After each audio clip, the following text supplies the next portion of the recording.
Chapter 1186. Originally, Yang Yi thought that it would take some time for Lan Xian to adapt to the countryside. After all, no matter how beautiful Wudayaku village was in the past 2 years, it couldn't be compared with Lan Xian's hometown in Jiangnan. Jiangqing was the provincial capital, and the villages below were also very rich. Naturally, the houses and roads were clean and tidy. If it weren't for the farmland and the waterways, it would look like a traditional residential area. It didn't look like a village at all. However, Lan Xian didn't feel uncomfortable at all in Wudayaku village. On the first day, she fed the chickens together. The next day, the two girls curiously followed Yang Yi to herd the cows. Lan Xian didn't complain at all except that it was hot. Therefore, Yang Chongguei was very satisfied with this chubby girl who was as sweet as his granddaughter. After the old man knew that Yang Yi recognized this girl as his goddaughter, he also examined Lan Xian. Since Yang Chongguei recognized Lan Xian, that meant that he regarded Lan Xian as one of his own. The old man began to worry about the chubby girl's health. Lan Xian's facial features are still beautiful, but the premise is that she has to lose weight. If she doesn't lose weight, it will be difficult for her to get married in the future. It will also be a burden to her body. Yang Chongguei pointed out seriously at dinner the next night. Lan Xian. Lan Xian was still a little unaccustomed to this name. She sat at the end of the table and tore the crab's thigh with great effort. She ate with relish and looked around in confusion. Who is Lan Xian? She couldn't get involved in the adults' conversation, but her ears were like radar. She had been eavesdropping. At this moment, she enthusiastically came over and whispered, "Xer, my grandpa is talking about you." Although she weakly said a few words for Lan Xian, Yang Yi couldn't resist the old man's concern for Lan Xian. Yang Chongguei decided that tomorrow morning, Lan Xian and she would get up together and exercise with their grandpa. At that time, Lan Xian was addicted to eating the fresh and tender crab. She just agreed in a daze. She didn't realize the seriousness of the matter. Therefore, on the morning of the third day in Wudayaku village, Lan Xian couldn't continue to sleep in. Early in the morning, she were woken up by Yang Yi. Cici was fine. She was used to waking up early. After being woken up by her father, she slowly slid down from the edge of the bed. Then, she rubbed her sleepy eyes and pouted her little pink lips as she waited for Lan Xian at the side. Lan Xian was very uncomfortable. She hadn't slept enough yet. At first, Lan Xian fell asleep as soon as her head hit the pillow. Yang Yi turned her over, and she continued to sleep on her stomach. When he pulled her two little arms up, the little fat girl raised her head, closed her eyes, and hummed impatiently like a little pig. As soon as he put her back, Lan Xian immediately curled up again, found a comfortable position, and continued to fall into a peaceful sleep. During this time, she had already woken up. She looked at Lan Xian being pulled by her father. It was very funny, and she couldn't help but giggle. "Look, she is laughing at you. Hurry up and get up. Yesterday, you promised Grandpa that you would get up and exercise." Yang Yi rubbed the little fat girl's head, and her fluffy hair was scratched into a chicken's nest by him. Lan Xian was so noisy that she couldn't sleep. She kicked her legs and cried, "Don't get up." She wasn't really crying. She cried for a long time, but no tears fell from her eyes. In the end, it took more than 10 minutes for Yang Yi to wake up Lan Xian and take her and she to wash up. After the cold and comfortable well water moistened the towel, Father Yang wiped it on her round face. Lan Xian was so cold that she shivered and recovered a little ability to think. "Comfortable?" Yang Yi smiled and handed the towel to the little girl who was still pouting and unwilling. She thought that her father was talking to her. She wiped her face and her little arms and giggled, "Papa, the water here is so strange. It's so cold, like the water in the refrigerator. It's super comfortable. Because I'm so hot. Don't touch so much water in the morning." Seeing this, Yang Yi hurriedly stopped she and said with a smile, "Just wipe your face. If you wipe your body, you'll catch a cold. Go rinse your mouth, drink some water later, and then exercise with Grandpa." Lan Xian woke up. She wiped her face and felt the coolness of the well water. She muttered unhappily, "I don't want to get up. I don't want to exercise." Yang-yi smiled and said, "How can you do that? You promised Grandpa last night. You can't let him down." But. Lan Xian stammered and couldn't find an excuse to refute. "Exercise well and sweat a little. When you're tired and hungry later, come back for breakfast. Yang-yi will make you delicious fried noodles later." Yang-yi encouraged. Okay. Papa, the fried noodles you make are so delicious. Are there eggs?" She happily rushed to say. "Of course, there are shredded meat, mushrooms, fried with noodles, put in a super delicious sauce, fried until golden yellow, and sprinkled a handful of scallions. It'll definitely be so delicious that you want to eat your tongue." Yang-yi smiled and said. She raised her small head and smiled sweetly at her father. He, of course not. How can I eat my tongue?" Lan Xian was still a little confused when she woke up in the morning. Her mind couldn't keep up with Shi, but now she was drooling after hearing the conversation between Shi and her father. She quickly pulled Yang-yi's hand and cried, "Papa Yang, I want to eat, I want to eat." "Then hurry up and exercise with Grandpa. The more you sweat, the more delicious it'll be," Yang-yi said enchantingly. "Okay." Although she was still a little unwilling, Lan Xian whispered with her small mouth at the thought of the delicious fried noodles. Young Chongguei was still very kind and affectionate to the two girls at home. He couldn't bear to scold them, but when they were outside, the old man proudly put his hands behind his back and put on a straight face, just like a general marching to war. He walked in front solemnly and mightily, scaring the young people who had been scolded by him. When they met him, they all obediently came over to greet him. Actually, young Chongguei just wanted to show off his power in front of his granddaughters. He wanted the two girls to see how high their grandfather's prestige was in the village. But he didn't know that the two girls were a little frightened by him, especially Lan Xian. She thought that she had delayed and made her grandfather angry. So, Lan Xian and she obediently followed behind Yang Chongguei, and the three of them walked to the martial arts field in the village. Yang-yi actually woke up earlier. Before he woke the two girls up, he had already run 2 laps and practiced martial arts. Now, he didn't accompany Shi and Lan Xian to exercise. Instead, he stayed at home and prepared breakfast for the two girls. After all, he had promised them. Xian probably hasn't drunk this kind of soy milk that was ground by the stone mill. In the kitchen, Yang-yi took out the soybeans that he had started to soak last night and slowly poured them into the stone mill. Then, his right hand slowly pushed the mill, and his left hand slowly added water. Soon, milky white soy milk slowly flowed out. It took a lot of effort to make soy milk, and because there were many people in the family, Yang-yi ground more soy milk and prepared to cook a big pot of soy milk.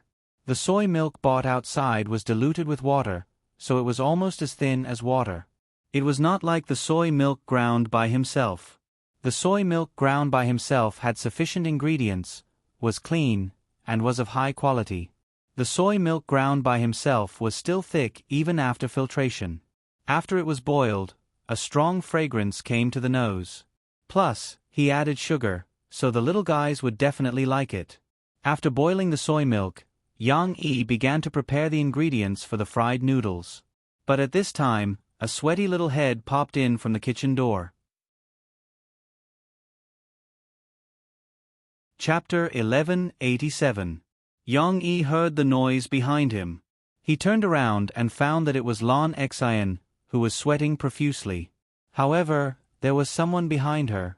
Shi's nervous voice came weakly, "Xer, is that my papa?" It turned out that these two little girls were peeping. Yang-yi didn't know that it was actually Lan Xian who wanted to come to the kitchen to inquire. She had to follow her. If he hadn't been in the kitchen, the two little girls would have probably run away. "Why are you back so soon?" Yang-yi smiled and asked in surprise. Hearing her father's voice, she was relieved. The kitchen door was quite big, but she still squeezed Lan Xian into the kitchen. "I wanted to see if there was fried noodles, but I didn't seem to smell it." Lon Xian scratched her head and said without answering the question. She chirped in response to her father's question, Papa, it's like this.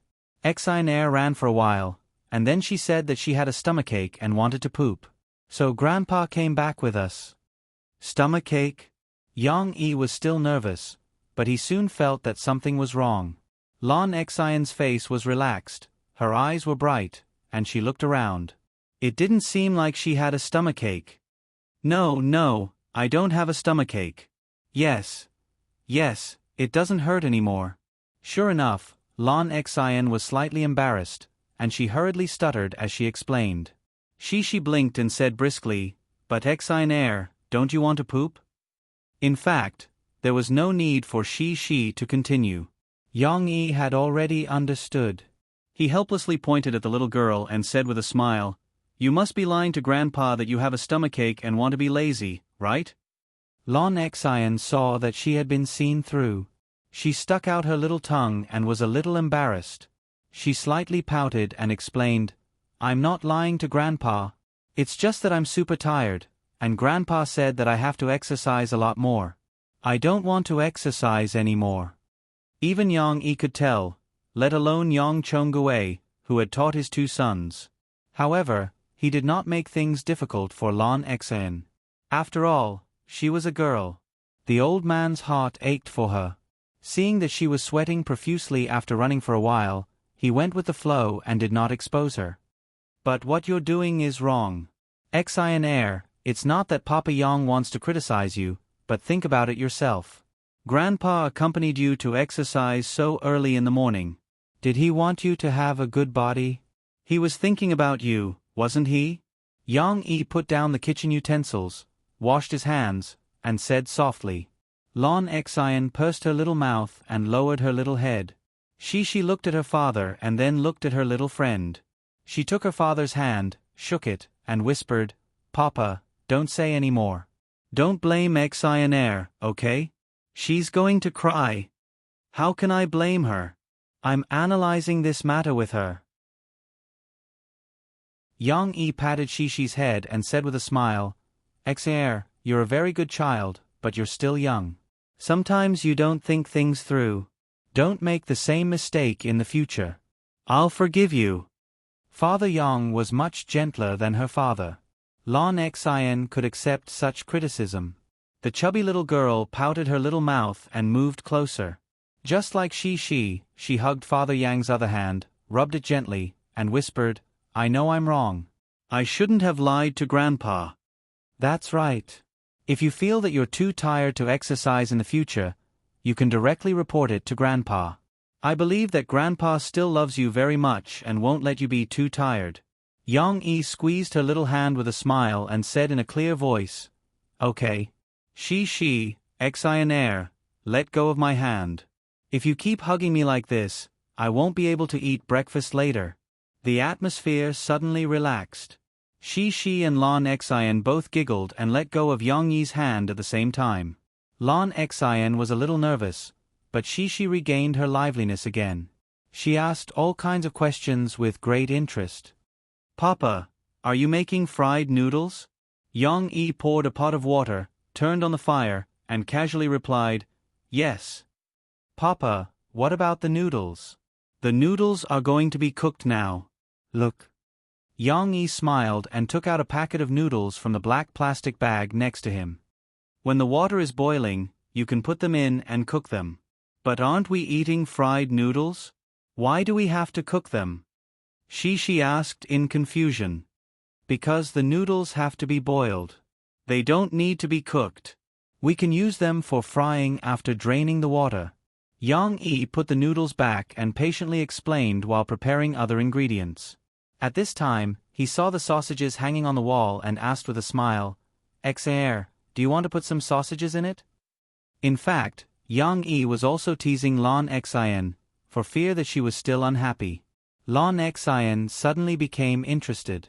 She quickly came over and watched Papa Yang take off the sausages. She said excitedly, Yes. The sausages are super delicious. Papa, what is this? She was very interested in the kitchen in her hometown. She always felt that it was very different from the kitchen at home. After a while, the little girl's questions came one after another. Yang Yi answered patiently, but Shi asked too many questions.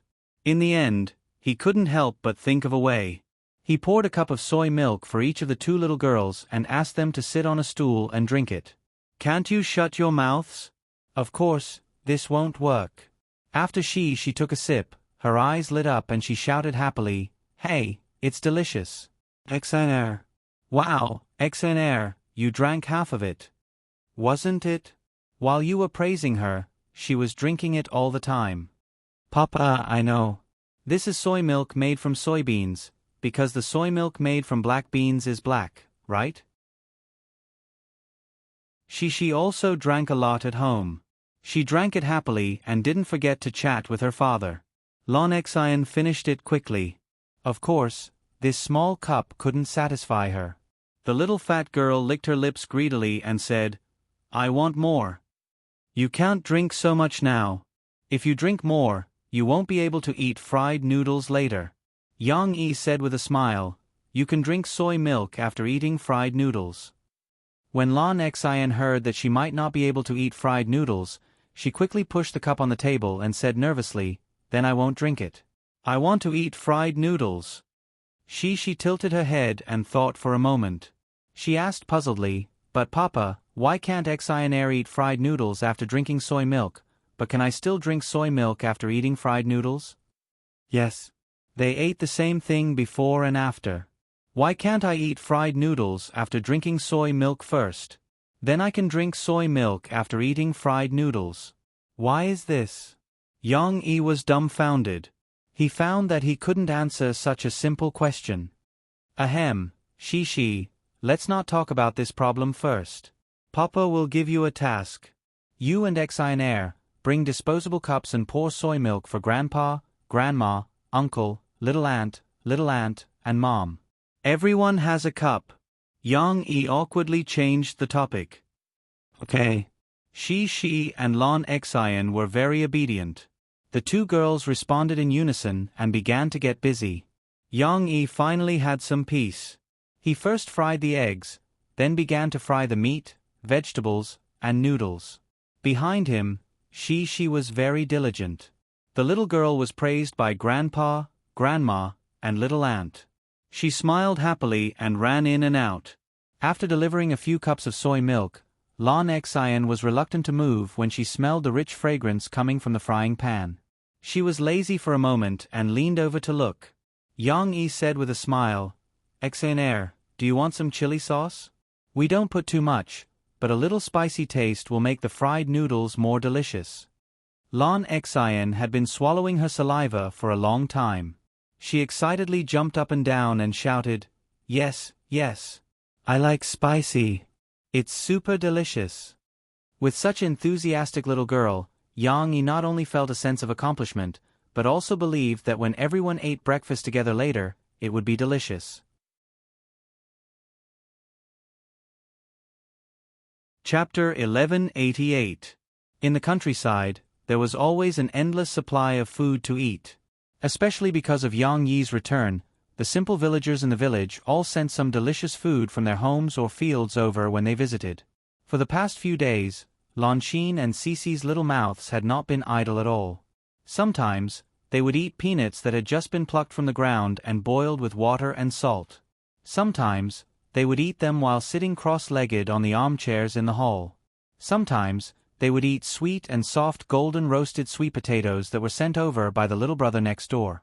Lanxin, who could not wait any longer, complained that it was hot while eating happily.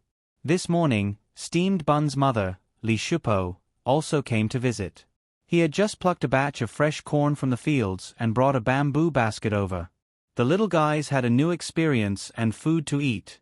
"Wow, is this corn?" After the guest left, Shi and Lon Xian immediately came over curiously.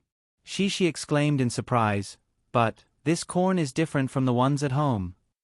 Behind the two little girls, there was a little kid. After the first 2 days of vigilance, Tong Tong finally let go of his guard against the little guy who was wearing open-crotch pants. Perhaps he felt that his mother still loved him and little Yong-su was not a threat to him. After not pestering his mother, Tong Tong played with his sister. He still felt that his sister She was the best. She knew how to play with everything. When he was with his sister, Tong Tong also experienced feeding chicks and observing cows through the fence. These were all very magical experiences to him. It was the same now. When Tong Tong heard his sister's surprised exclamation, he could not hold back anymore. He pushed away his mother's hand and slid down from his mother's lap. His little butt swayed as he moved closer to his sister's. He curiously looked at the corn buds that were overflowing out of the bamboo basket. The corn at home is also like this. It's just that what you usually see are the hard leaves and ears of corn that Dad has already peeled off in the market. Yang-yi picked up a corn, peeled the leaves, and showed them the light yellow kernels. He smiled and said, "These were just picked from the ground, so what you see is the original appearance of corn." "Wow, it's sweet corn. I love eating this kind of corn." Lon Xian cried out in surprise when she saw the yellow, plump corn kernels. "I prefer the white and black ones because they're soft and sticky and delicious." Cece, on the other hand, had her own thoughts, but she still giggled and said, "But I also like to eat sweet corn." While the two girls were discussing fervently, little Momo was beside his sister and only recognized the corn after looking at it for a long time. He hadn't learned how to call the corn, so he pointed at the corn in surprise and called out to his father. "This is called corn." Yang-yi smiled and taught Tong Tong word by word. "Fish rice." Tong Tong was learning things faster and faster. Although his pronunciation was not perfect at first, he could say it like his father. After a while, he could say it fluently. "Corn." "Not bad." Yang-yi gave the little guy a thumbs up and smiled. "Do you want to eat it? Do you want to eat it?" Tong Tong could understand such a simple question. He was so happy that he squinted his eyes, nodded, and giggled. Lon Xian and Shi, who were next to them, cried out in excitement. Since the little guys all wanted to eat corn, Yang-yi picked a few and went to the kitchen to cook them. The way he cooked the corn was different from the way the villagers cooked the corn in the pot. Yang-yi peeled off all the leaves of the corn, washed them, and put them into the pot. Of course, just like how the villagers cooked corn, Yang-yi added water and a little salt. However, Yang-yi also put some tender corn husks on the surface. Of course, the corn whiskers were good stuff, so Yang-yi did not want to waste them. After plucking the corn whiskers, he wrapped them in a small gauze and put them into the pot. It seemed a little unnecessary to cook the corn this way. Couldn't he just peel off the corn after cooking it? However, Yang-yi still thought it was better to cook the corn this way. This way, not only would it retain the original fragrance of the corn, but it would also make the corn look clean and tidy. It would look like a piece of art instead of an unprocessed jade. To put it bluntly, Yang-yi was a little stubborn. He just wanted to look good. After the corn was cooked, the lid of the pot was removed, and a sweet aroma wafted out. Lon Xian and Cece, who were eagerly waiting at the side, couldn't help but close their eyes with intoxicated expressions. Yang-yi picked up the corn with a pair of tongs, drained the water, and then put it on the big plate on the table. Lon Xian, who had been swallowing her saliva, could not help but reach out her small hand to grab one. This was what Yang-yi did not notice. Fortunately, Shi shouted in surprise, "No. Xer, you can't eat it yet." Yang-yi heard it. He looked back and quickly took Lon Xian's hand and said with a smile, "Xer, you have to wait a moment." "Why?" Lon Xian looked at the corn reluctantly and asked in confusion. She said seriously, "Because we have to give it to Grandpa and Grandma first. Papa said that we should respect the old and love the young." This was some of the principles that Yang-yi taught the two girls at the dinner table recently. However, Lon Xian seemed to have forgotten it, but she remembered it very clearly. Yang-yi didn't expect Cece to think so much. He didn't know whether to laugh or cry as he shook his head and said with a smile, "It's great that Cece can think so much. However, there's another reason. It's because the corn is still very hot. Don't use your hands to grab it." You'll get burned. After being cooked and braised for a while, the corn was indeed very beautiful. It was a little white before, but now it looked golden. How could such beautiful corn be very hot? I'll try, I'll just touch it carefully, I don't want to eat it. Lon Xian was a little reluctant and begged in a low voice. Then touch it carefully and see if it's very hot. Yang Yi did not object. Lon Xian carefully stretched out her small hand and touched the surface of the corn with her index finger. Suddenly, the little fat girl's eyes widened and she retracted her small hand like lightning. It's really very hot. She, try it if you don't believe me. Lon Xian said to her little friend in amazement. She smiled with her eyes curved, as beautiful as the crescent moon. She shook her head and said with a smile, I don't want it, I know it's very hot. It's just cooked. However, after about 10 minutes, the corn in the courtyard had already cooled down. The two little girls couldn't wait to grab a corn each and walk around the courtyard, gnawing on it. Yummy! Lon Xian exclaimed happily. She ate a little happily. After some corn was bitten, it leaked out from the corner of her mouth and fell to the ground. Immediately, a little hen, who was already thinking about the two girls feeding the chickens, stretched her neck, arched her butt, and rushed over like a fighter jet. She pecked the ground, and then like a frightened bird, she slipped away after eating. The corn cobs were very big. A corn was almost as long as Tong Tong's arm. The sisters easily grabbed and ate, but Tong Tong was a little bit unable to hold it. Moreover, he was a little greedy and picked a very thick and long corn. Sister, help me, okay? The little guy struggled to hold his corn, came to Shi's side, pouted his little mouth, and said in a childish voice, okay. He even said wrong. She, of course, wanted to help her brother. She put her corn back on the plate and then took her brother's corn. She had seen how her father used to do it. She struggled to break the corn. She couldn't use her strength. Thus, the little girl sat down on a small stool at the side. The little girl's skirt slid down, revealing her white knees. Cici needed a fulcrum like this. She learned from her father's previous practice and placed the corn on her knees, pressing down hard on both sides. Fortunately, this corn was a little long and tender. Moreover, she had a lot of strength. She held her little face until it was red. She used all her strength and finally broke the corn into two. Here. She handed one half to Tong Tong. Tong Tong happily held it. This time, he was much more relaxed. He couldn't wait to take a bite. It was sweet, soft, and super delicious. The little guy chewed and laughed happily with his sister. His sister was still the best. She was relieved. She put the remaining half of the corn on the plate, then picked up the corn that she had already eaten a little and said, Brother, I'll put it here for you. You can eat it later.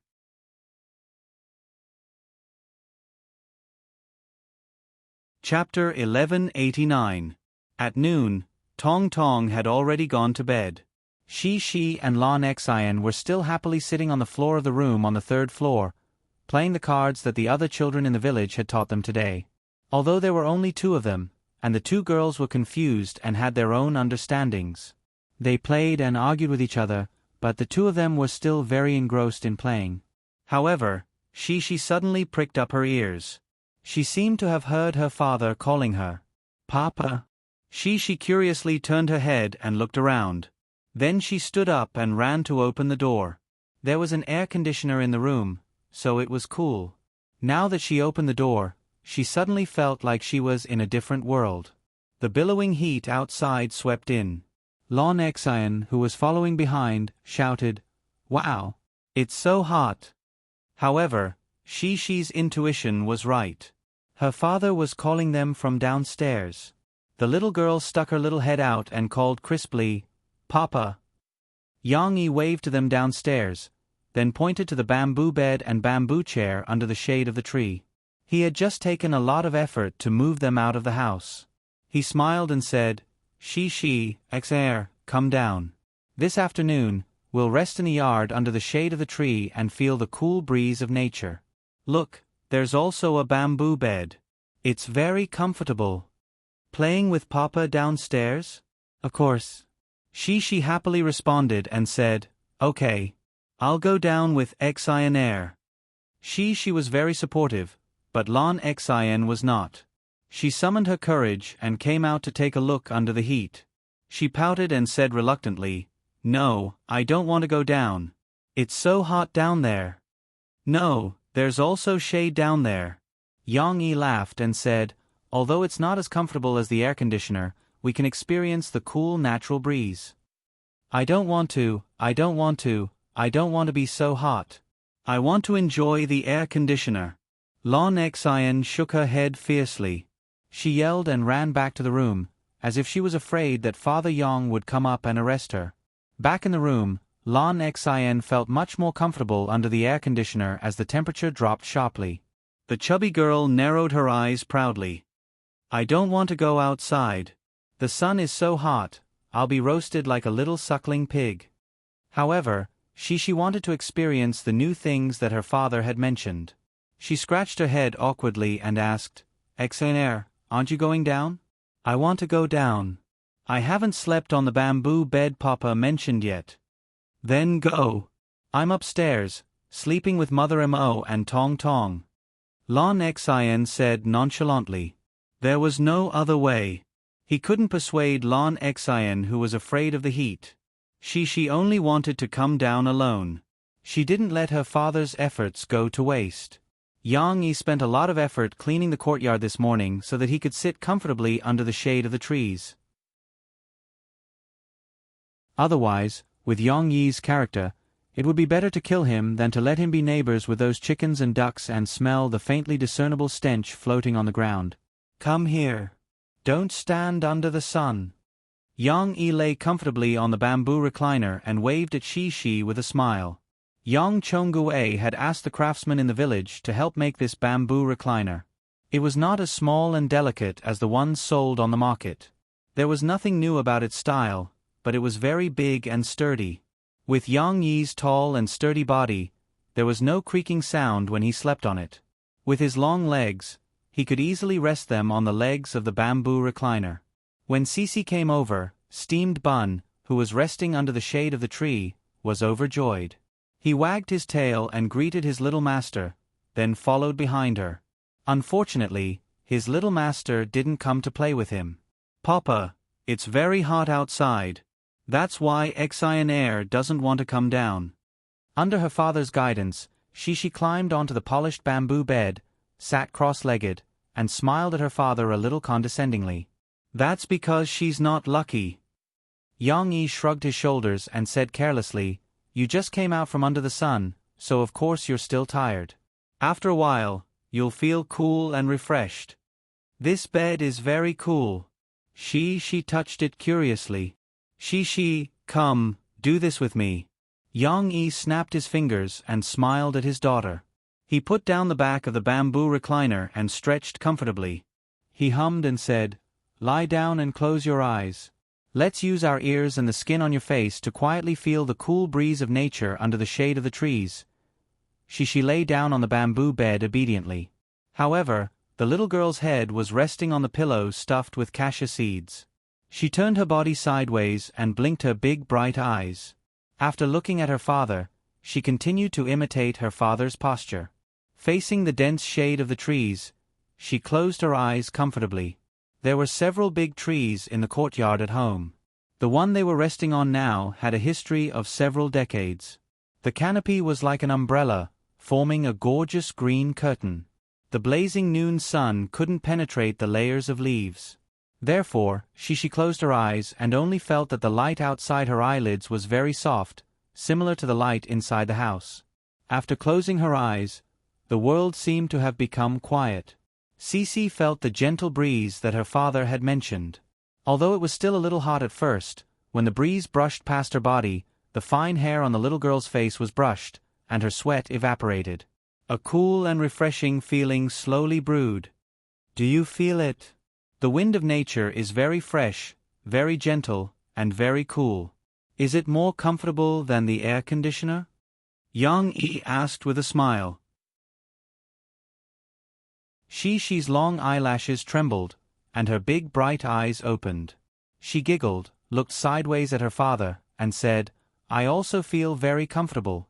Papa, why don't we have such a comfortable bed at home? Then we can sleep under the tree. In Jiang City?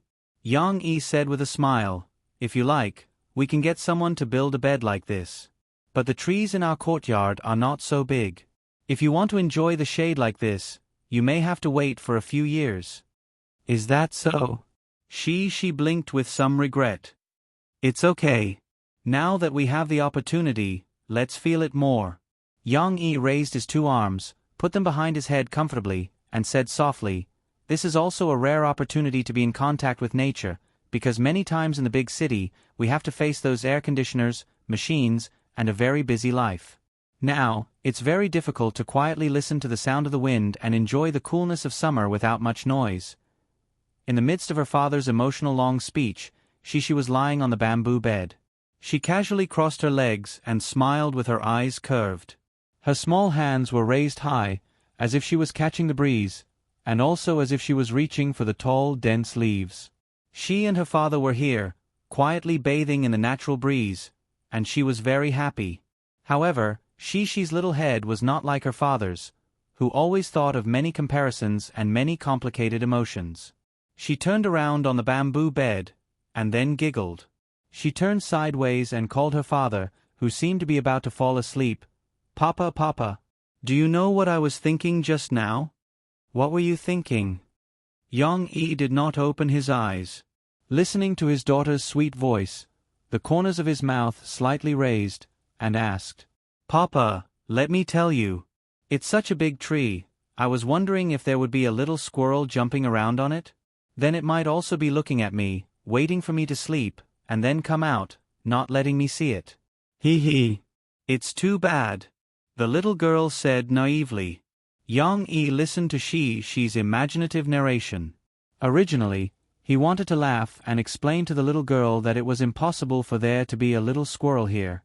However, Yang Yi's heart suddenly moved, because from Shi's description, a very famous cartoon appeared in his mind. Shi, Papa will tell you a very interesting story, okay? Yang Yi smiled and said softly, Okay. I like Papa's stories. She responded happily. She turned sideways, opened her big eyes, and looked at her father with joy.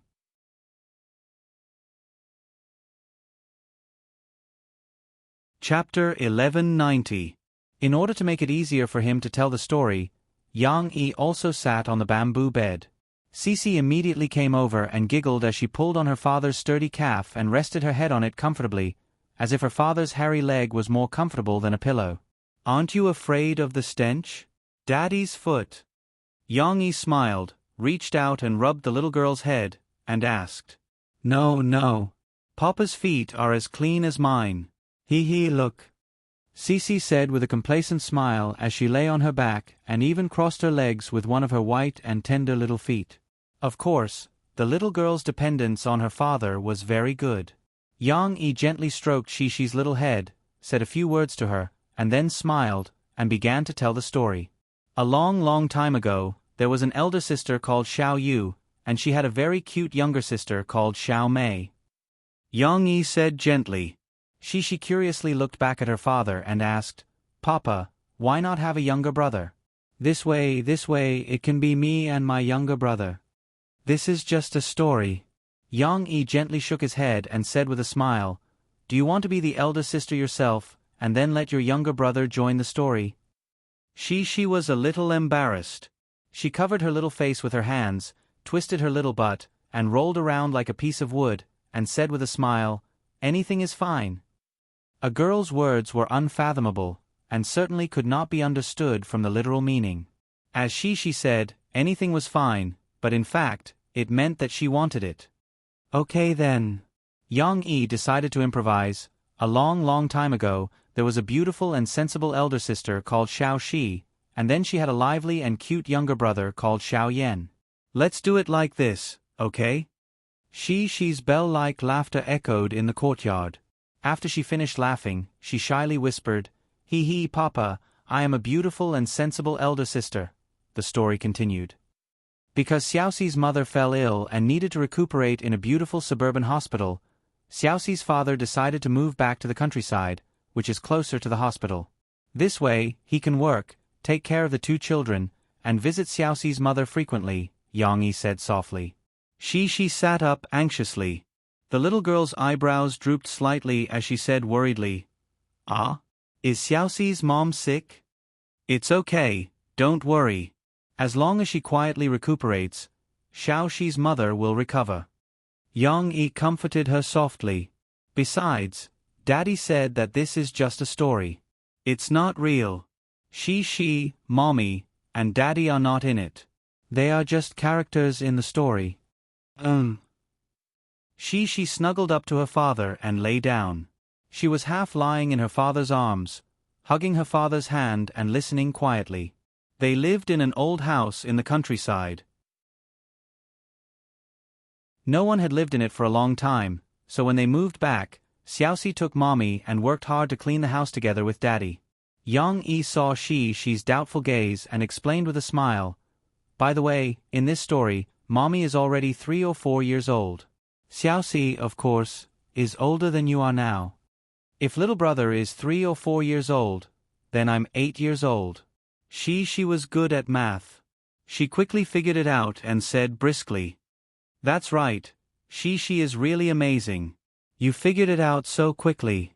Because Xiaoxi and Mommy in the story have grown up and are very sensible, they are very diligent in helping Daddy clean the house. Yang Yi smiled and praised the little girl.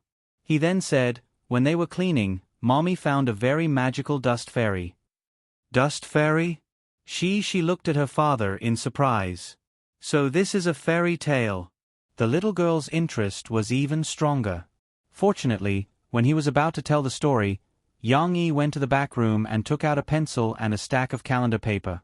Although the equipment was not good, under Yang Yi's skillful hand, a black dust fairy with 2 big eyes and many thorns jumped out of the paper. "Hey, Papa, I think it looks very familiar." She blinked her big eyes and looked at it while making a puzzled sound. Yang Yi said with a smile, "Is it very similar to the Hong Mao pill that Uncle Fu Jun sent us when we were at home?" This was not long ago. She's eyes lit up and she said in surprise, "Yes, it is very similar to that thing. And the Hong Mao pill is very delicious." He still had to tell the story. She was full of affection for this dust fairy. When she learned that Mommy caught a dust fairy and the dust fairy slipped away, leaving Mommy's hands and feet covered with black coal stains, she felt that it was very funny and giggled for a long time. Of course, the most touching role was yet to come. Soon, Yang Yi told the story of Xiaoxi going to school, her father working at the desk, and Mommy playing in the yard was attracted by 2 little chinchillas. Chinchillas? She leaned over to her father and looked at the 2 little chinchillas that her father had drawn. Yang Yi did not stop. He drew and talked at the same time. He talked about how Mommy followed the 2 little chinchillas into a tree hole interwoven with bushes. She listened very attentively. At this time, she forgot to recognize the plot. Was it a bit familiar? Wasn't it? Wasn't this plot very similar to the story of Alice in Wonderland that her father had told her before? But she's attention was on the 2 cute little chinchillas. Soon, in her father's vivid description, Mommy slid into a huge tree hole and found a fluffy, super big chinchilla. That chinchilla was as big as a fat car, but it was sleeping, so Mommy climbed up along its soft and fat tail like a little squirrel, Yang Yi said as he carefully drew the big chinchilla and used the shadow effect.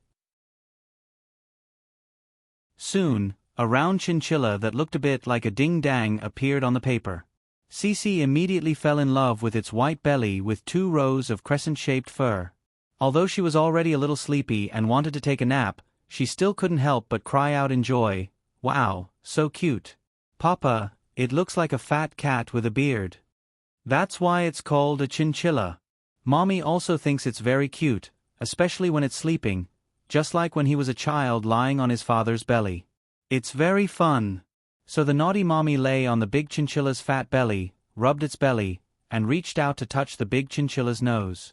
Yang Yi laughed and said, "The big chinchilla is very interesting. When its nose is touched, it will feel itchy and sneeze, and then its super big mouth will open." In order to describe it more vividly, Yang Yi drew the big chinchilla's mouth on the almanac while he opened his big mouth and showed it to Shi. When she saw her father open his mouth, she couldn't help yawning. She was really sleepy, but at this time, the little girl couldn't help but ask worriedly, Will the big chinchilla eat my brother? Its mouth is so big." "No, the big chinchilla is a good person, a good elf. It is the guardian of the forest. Although it is a little big and has terrible claws, its heart is very kind. Of course, it will like such a cute and lively child like Mommy very much." Yang Yi laughed. In the story, Mommy fell asleep on the belly of the big chinchilla. She also couldn't resist the sleepiness of the afternoon nap. In her father's arms, she was coaxed by him and fell asleep. Of course, the story was not finished yet. But she believed that in the process of taking a comfortable afternoon nap under the shade of the tree, her dream must be very wonderful. Because there may not be a little squirrel on the tree, but there was a simple and cute big chinchilla.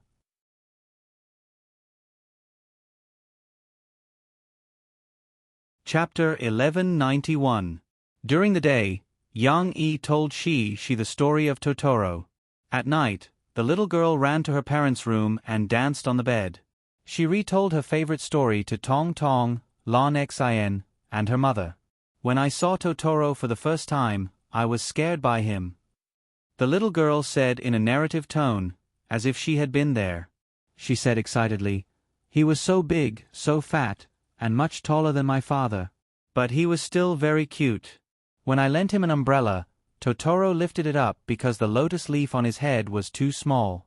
And he really liked the sound of the rain falling. And the super big Totoro bus." The little girl put her two small hands in front of her eyes and smiled. She said, "He had two big eyes that could shine, just like my father's car lights." This fantasy of Totoro accompanied Shi for the last few days of the summer vacation. At her grandparents' house, she often pulled Tong Tong, pointed at the tree, and asked expectantly, "Little brother, do you see Totoro on the tree?" Tong Tong didn't understand what his sister was asking. He foolishly followed his sister's finger and looked in a daze for a long time. In the end, the two of them could only see birds perching, birds flying, and the sun rising and setting. It was a pity that the chubby Totoro didn't appear in their sight. Happy times were always short. As the summer vacation was coming to an end, Shi and Lon Xin had to say goodbye to their grandparents and go back to Zhongqing with their father. They were going to usher in a brand new school year. However, the two girls still gained something from this trip home. On the way back, Shi and Lon Xin couldn't help but move their little butts around on the third row of seats. They even secretly unfastened their seat belts. "Shi, what are you doing? Buckle your seat belt.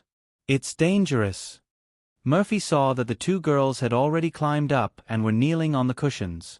They stuck their little butts out and looked into the trunk. She hurriedly stopped them and scolded them. Shi and Lon Xin were like naughty kids who had been caught doing bad things. They giggled to cover up their shyness. Shi whispered, "We are looking at Chick. We are afraid that it will die." It turned out that when Grandma saw that her granddaughter liked to feed those chicks, she arranged for her granddaughter to catch 2 chicks for Shi to raise when she returned home. It was worth mentioning that the batch of chicks that Shi fed before was actually not small. Dong Yue was more meticulous. She specially found chicks that had not been hatched for too long in the village and put them in a cardboard box. She asked Yang Yi to bring them home for Shi. Yang Yi looked at Shi's expectant eyes. He thought about it and did not refuse. Because he remembered how sad Shi was when Xiaoya returned to nature. It was much better to raise chicks. The chicks would not fly away. He did not have to worry about Shi facing the sad scene of saying goodbye to chicks again. Moreover, as long as the method was right, they were easier to raise, so Yang Yi agreed. Don't ask if these chicks would stink in the car? Who didn't have a lot of local specialties stuffed in their car when they came back from their hometown? Not to mention the chicks, because the car Yang Yi drove back this time was relatively large, the rear compartment was filled to the brim. 3 live hens and roosters were packed in woven bags and stuffed in the rear compartment. The old lady said that the free-range chickens in the village were delicious. She asked Yang Yi to bring them up to nourish the children's bodies, so she had to endure it for the time being. But Cici and Lan Xan didn't care about this at all. They had been so excited by the cute chicks that they were moving around excitedly all the way. That was why Mo Fei caught them being disobedient just now. They won't die. Steamed Bun is watching in the back. Yang Yi drove, looked at the rearview mirror, and said softly, "And Daddy will stop at the service station in a while. When the time comes, just open the door and let them breathe." "Okay." She responded obediently. Steamed Bun, who also went back with its master to visit relatives, was indeed locked in the trunk. It felt very wronged. Big Master and Little Master did not play with it along the way. They even made it accompany so many long-feathered, pointy-mouthed monsters. Maybe it had also suffered a loss. It did not know when, but in the beginning, it chased the chickens and ducks in the yard and jumped up and down. Later, it suddenly did not dare to. It was probably because the rooster fought back when the people were not there. Now, Steamed Bun was scared. It shrunk its head and lay in a corner, trying to avoid those pointy-mouthed monsters. It only stole a few glances, but its eyes were full of grievance, as if the masters had mistreated it. "Papa, I think it's super good to raise chickens at home. Because in this way, there won't be any roosters to snatch the chickens' food." She said, beaming with joy. Before Yang Yi could reply, Lan Xian questioned, She, that's not right. Aren't there still roosters behind?" "That's not it. Grandma said that those big roosters and big hens are for us to eat. They won't fight over food with the little chicks." Cici pouted her little mouth as she spoke. She was still a little uncertain. She raised her little head and asked her father, "Right, Papa?" Yang Yi smiled and said, "Well, they won't have a chance to snatch the chicken's food." "See, I didn't remember wrongly, did I?" Cici said happily to Lan Xian. "Then I still want to eat. I think the chicken soup in your grandma's house is super delicious." Lan Xian couldn't help but lick her lips with her little tongue and said, Then I also ate a chicken leg. It was very delicious, very delicious." However, she seemed to think of something and asked Yang Yi nervously, "Dad Yang, after I go back, can I still go to your house to eat? Your family's chicken is really tasty. Even our house doesn't have such delicious chicken." At this moment, Yang Yi was busy driving, so Murphy took the initiative to say, "Of course, XNR, as long as you want to come over to eat, you can come over at any time. We definitely won't miss out on a pair of chopsticks." Murphy said generously, and Yang Yi also added with a smile, "XNR, not only can you come to our house to eat, but I brought so many chickens back this time. When the time comes, I'll bring one back for Uncle Gua and ask your mother to bring one back to cook soup for you." "You don't have to bring it back. I'll just stay at your house and eat with Shi." Lan Xian smiled contentedly, took Shishi's hand, and said, "Because Dad Yang's cooking is super delicious, I like to eat at your house." It would be great if only Mom Mo had promised just now. Lan Xian was very nervous just now, thinking that the good days of free eating and drinking were over. She also laughed with her friends. She narrowed her eyes happily and said, Papa, you can make that salt-baked chicken. I think it's also very delicious." Yes, there's soy sauce chicken, salt crispy chicken." "Wow, Shi, I can think of many ways to eat it." Lan Xian and she chatted in the back again.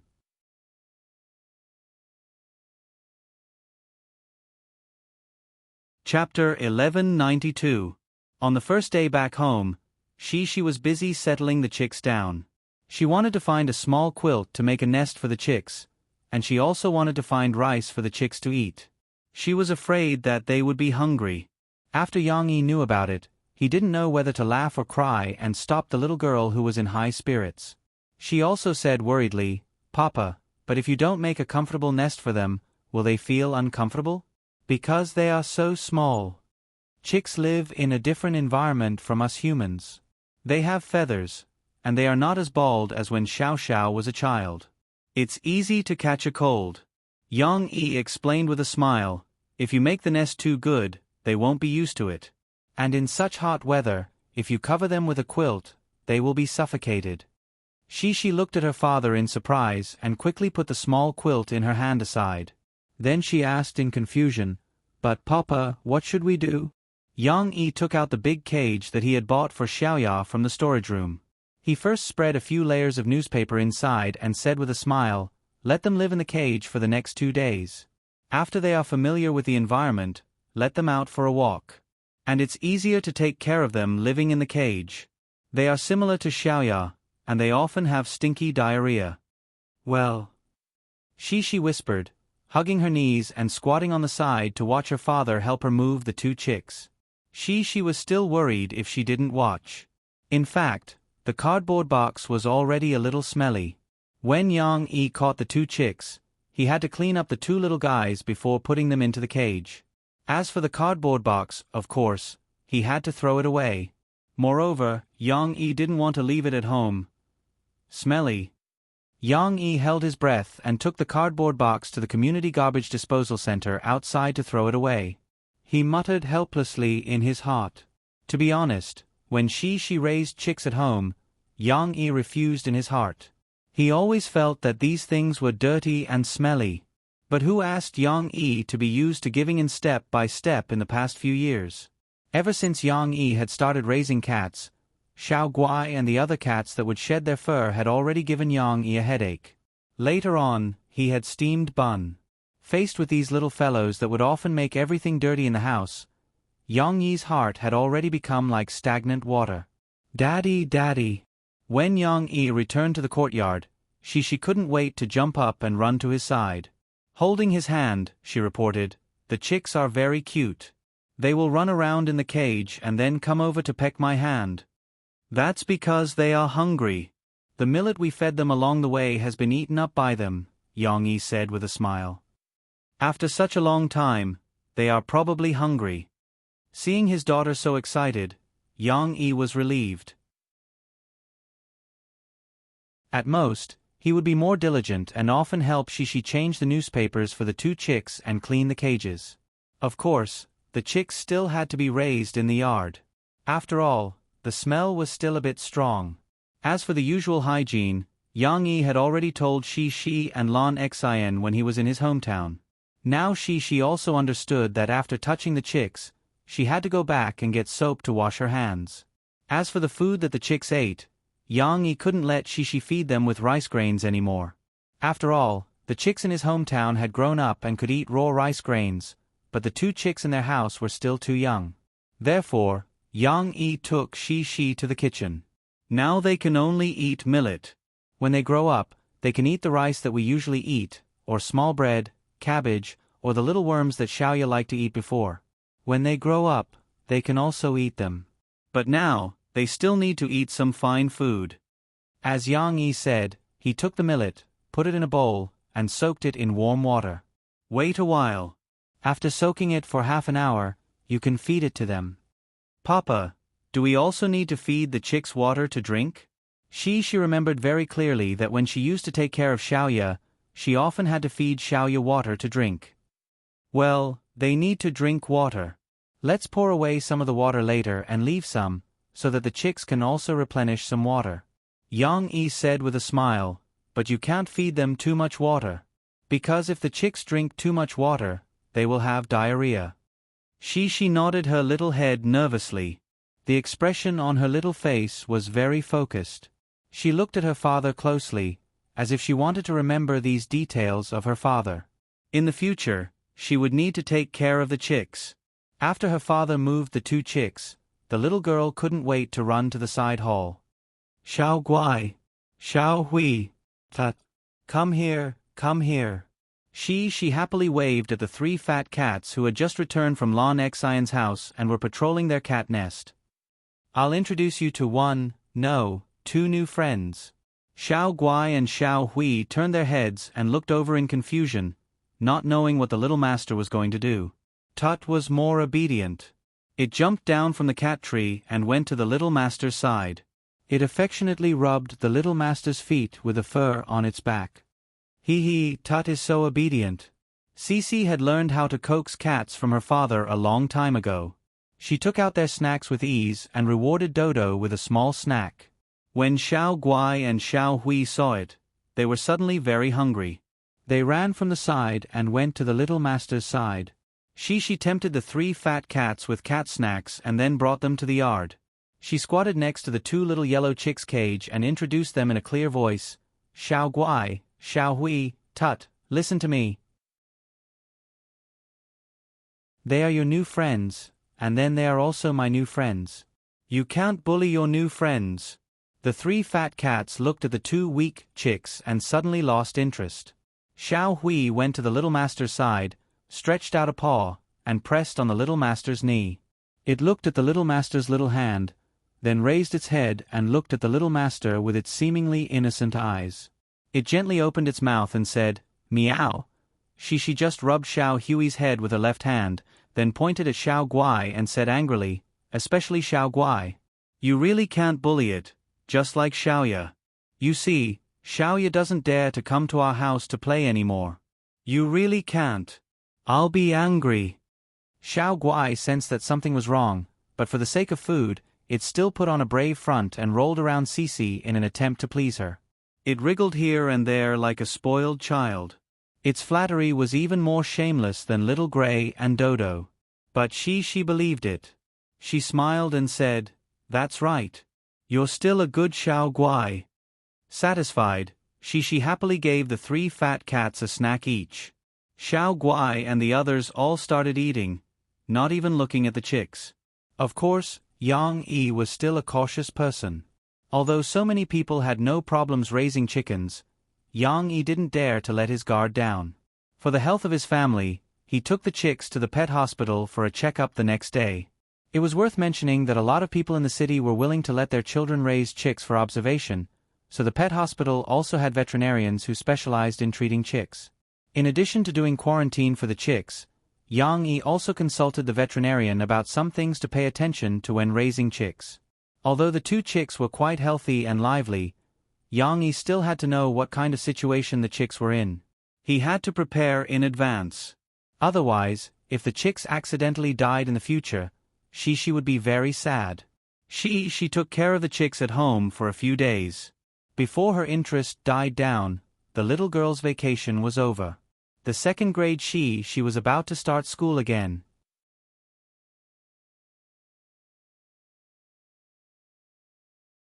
Chapter 1193.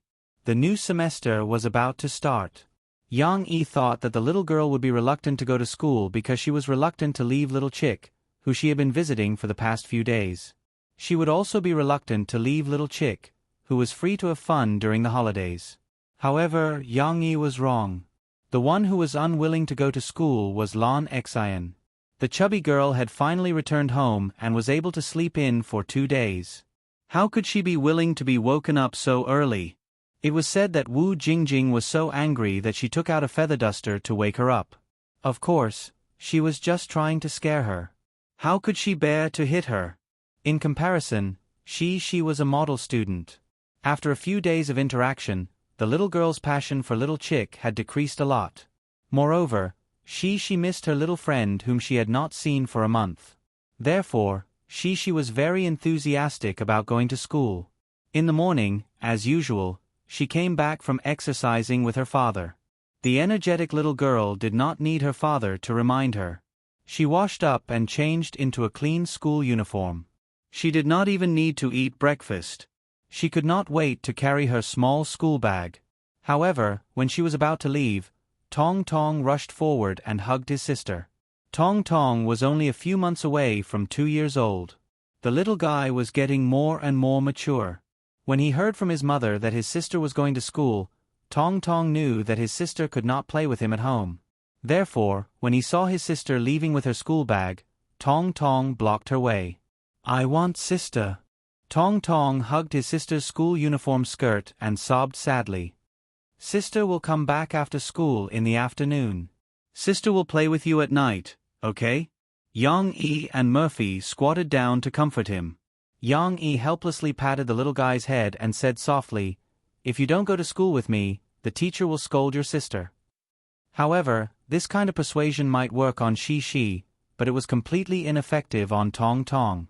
How could the little guy know what a teacher was? He was in a bad mood when he thought about how his sister would not be at home.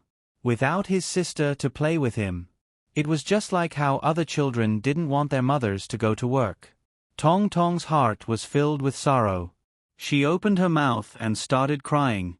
She was also trying to persuade her brother softly, but she realized that her brother was not listening to her and was crying even harder. The little girl could only hug her brother's little head and look at her father anxiously and helplessly. Murphy sighed and whispered to Yang Yi, "Take Shi to school." "It's okay. I'll coax her at home. He'll probably stop crying after a while." In fact, this was the only way. She was reasonable because she had grown up and was more sensible. She could listen to her father's slow analysis. But Tong Tong didn't work.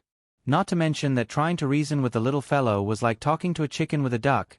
Even if he could understand, little Wan Wan wouldn't be willing to listen. Children at this age could not control their emotions and would throw tantrums. They would not listen to anything you said. Therefore, Yang Yi nodded to Murphy and said with a wry smile, "Then I'll trouble you to coax him at home. Try not to scold him. If there's anything, we can talk about it slowly. At worst, let him cry to his heart's content.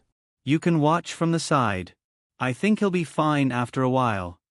"Sister, you'll be late if you don't go to school now." "Okay, don't cry at home. Listen to your mother and wait for sister to come back to play with you in the evening. Do you hear me?" Yang Yi picked up Tong Tong and handed him to Murphy. He hurriedly left with Shi. Behind them, Tong Tong stretched out his little hands and cried heartbreakingly. It was like a melodramatic drama. "Papa, why is my brother crying?" After they got into the car, Yang Yi took Shi to pick up Lan Xian. Shi looked at the house worriedly. Tong Tong's cries could be heard from outside the car window. "Because he doesn't want you to leave. He likes you to play with him," Yang Yi said with a smile.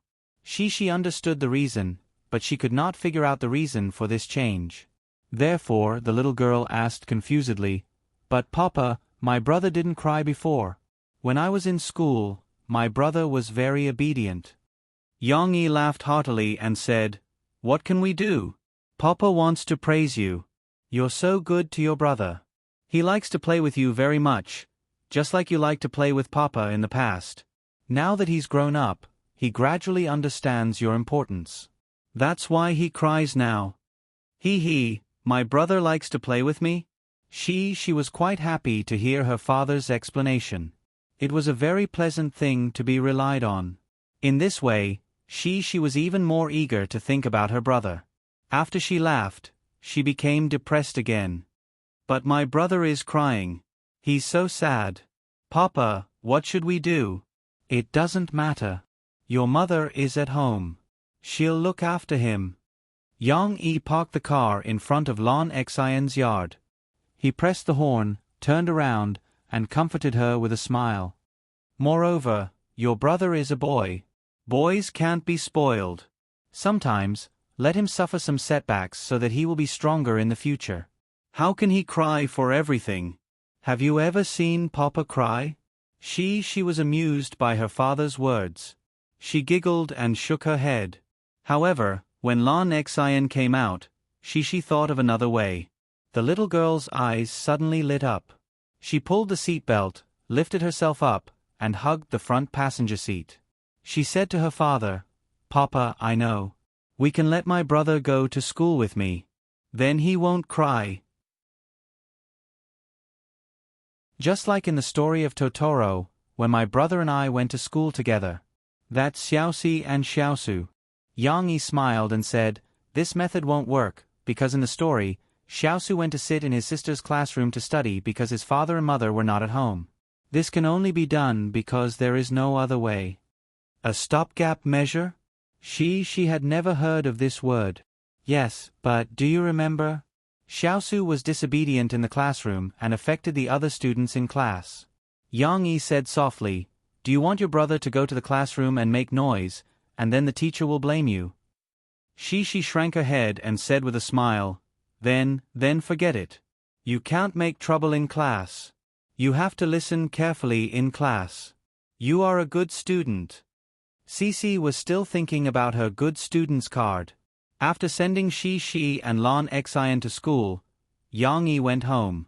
Sure enough, as Mo Fei had said before, after little Momo cried for a while, as long as he was not allowed to do anything, he would soon give up. When Yang Yi came back, the little guy had stopped crying. His tears had been wiped away by his mother, but he was still a little unhappy. He pouted and sat in the living room angrily playing with his toys. This afternoon, let's go to Xiao Guo's house, Yang Yi said to Murphy with a smile. Although it was said to be a treat, Xiao Guo told me that Mayor Guo wanted to talk to me about the cooperation between Jiang City and Sahara. He wanted to hear my opinion first. Okay, then I'll change my clothes. Murphy nodded. Murphy went upstairs, and Yang Yi squatted down and teased Tong Tong's chubby little face with a smile. Oh. The little guy was still a little unhappy, thinking that his father had kidnapped his sister. He pouted his little mouth and complained with dissatisfaction. Okay, you're a man. Don't throw a tantrum. Understand? Yang Yi warned jokingly, but his voice was very gentle. Your sister is going to school. She will come back to accompany you at night. Mom and Dad will accompany you. What's wrong with that? Yang Yi deliberately teased him. If you're still angry, Dad won't take you to play. Let's go to Uncle Guo's house.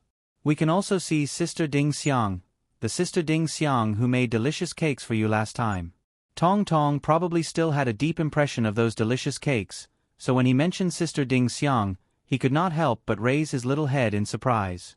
After the little guy confirmed with his father's eyes, he pouted and hugged his father's arm reluctantly, as if he was begging for reconciliation. Okay. For the sake of Sister Ding Xiang, I won't be angry.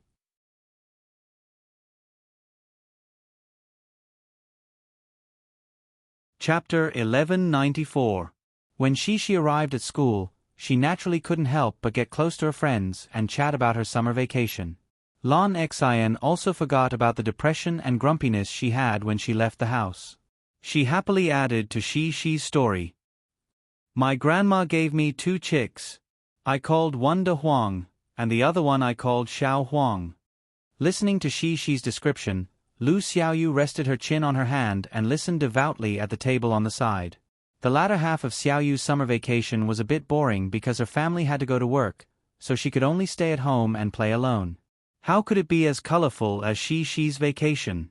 Lon Xian was still shouting excitedly. Yes. Shi's 2 chicks were so interesting when they were eating.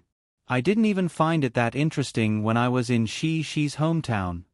Wow, Xian Air can even go to Shi's hometown with her. Lu Xiaoyu's eyes were blooming with splendor. She secretly muttered in her heart that she was simply envious. Yes. She seemed to be singing a duet with Lon Xian. She giggled, raised a small hand, and pinched her fingers together to simulate the appearance of a chicken's beak. However, instead of moving her hands, she was moving her head and imitating it cutely. That's it. They peck and peck. They eat rice so fast. Wow! Her friends exclaimed in admiration one after another. Of course, this small-scale storytelling was not enough to satisfy Shi's desire to talk. The little girl's favorite time was the afternoon of the first day of school, when Teacher Li Rulin brought them together for a class meeting. After Teacher Li finished talking about the last semester's final summary, as well as the vision for this semester and some work arrangements, such as the reselection of class leaders, an open house for parents in October, etc., it was finally time for everyone to chat together. All right, there's still some time before school ends. Let's chat now, okay? Li Rulin smiled gently at the children and said, I know that your summer vacation will be interesting. Apart from the troublesome summer homework, there will be many interesting experiences. Who would like to share them with us? While everyone was still giggling and bashful, Shi had already puffed out her chest and raised her right hand high in excitement. Of course, after she raised her hand, there were still a few children who mustered up the courage to eat the crab. For example, the always active class monitor Chao Rolin, and the mischievous Chen Yuxuan. They all raised their hands one after another. Li Rulan's gaze fell on Shi, and then she looked at the other students. She hesitated for a moment, but still smiled and called Shi's name. Yang Shi is the first to raise her hand, so please speak first. The rest of the students can wait. There will be a chance. The teacher called her up to tell a story. She was overjoyed. She pulled her chair and stood up briskly, as if she didn't feel nervous about speaking in front of so many students at all. However, before she could speak, Li Rulan coughed lightly and said, "However, before student Yang Shi begins to speak, the teacher will first state a rule. Every student, think carefully and choose one thing that you think is the most exciting to share with everyone.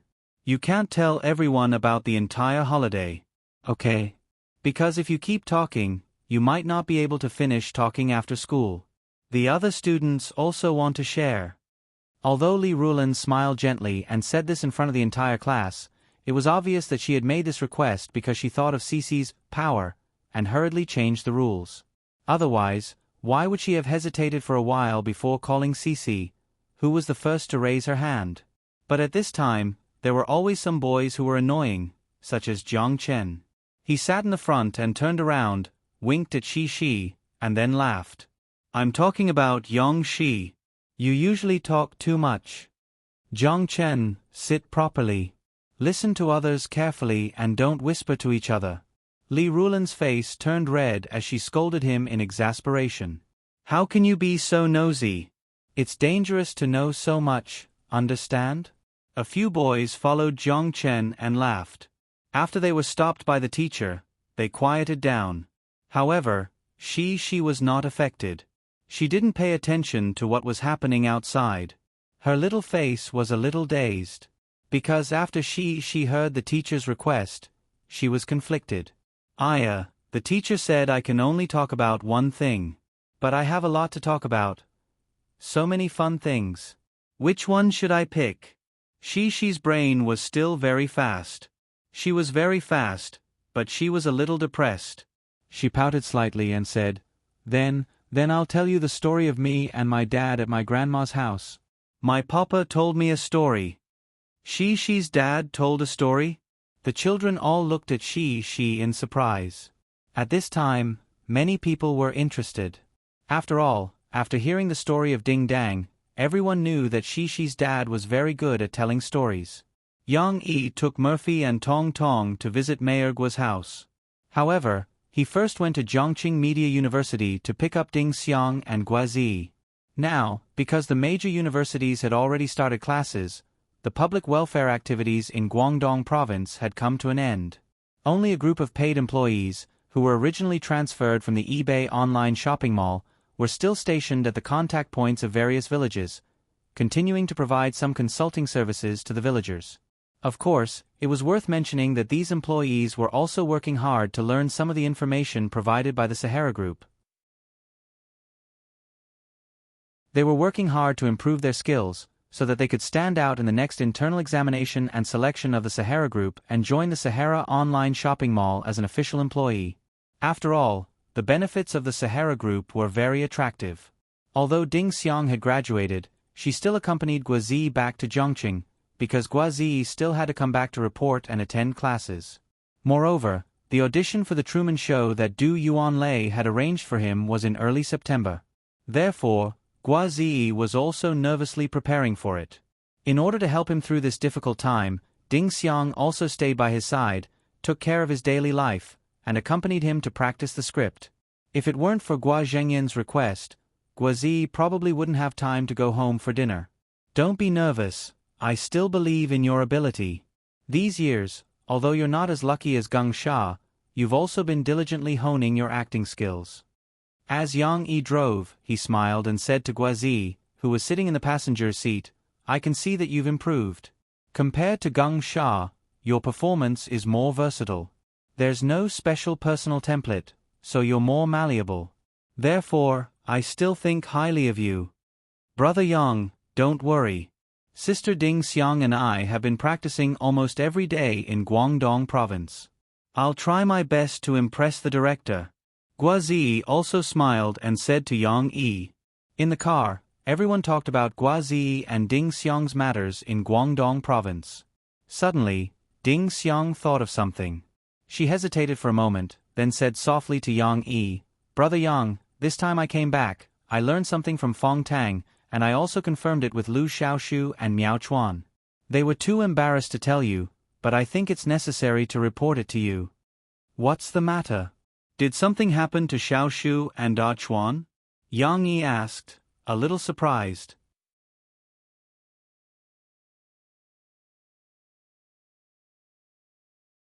Chapter 1195. Yang Yi rarely asked about the development of his artists. Basically, the arrangement of their activities, program operations, and so on were all left to Mo Shaowan. It could be said that he entrusted professional matters to professionals.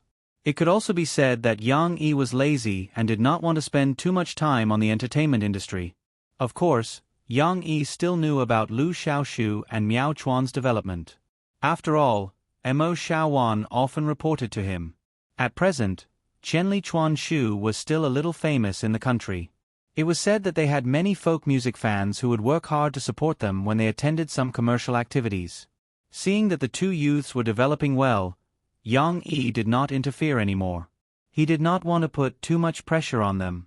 However, he did not expect that from Ding Xiang, or indirectly from Fong Tang, Yang Yi would know that Lu Xiaoshu and Miao Chuan had been carrying a heavy psychological burden because of these activities and the support of their fans. From what I know, their personalities are indeed like that. They like music and the stage, but they don't like too many commercial activities. However, because of the loud voices of their fans, they have to go. Ding Xiang could not help but glance at Murphy as she spoke. However, she was too embarrassed to say her analogy. Yang Yi came to a realization and said with a smile, "This is very normal. These two guys are actually suitable for singing quietly. It's the same for folk songs. They can't be trained as pop singers." However, I didn't interfere. At that time, I thought that since they had the chance to become popular, why should I stop them? Actually, they didn't think that way. They said that they would rather spend more time on music, just like Teacher Jean, Ding Xiang said with a bitter smile. Then they could have brought it up to Xiaowan or me. Yang Yi laughed. "Ding Xiang, you know my temper. Whether it's Xiao Gua, Huan, Xiaoshu, or Chuan, I want to let nature take its course for their development and respect their personal choice. For example, Xiao Gua, whenever you feel that filming is tiring or that filming the limit challenge is too time-consuming, you can bring it up. You can arrange it however you want. Why didn't they tell me?" Guazi immediately waved his hand and smiled. "Don't be like that.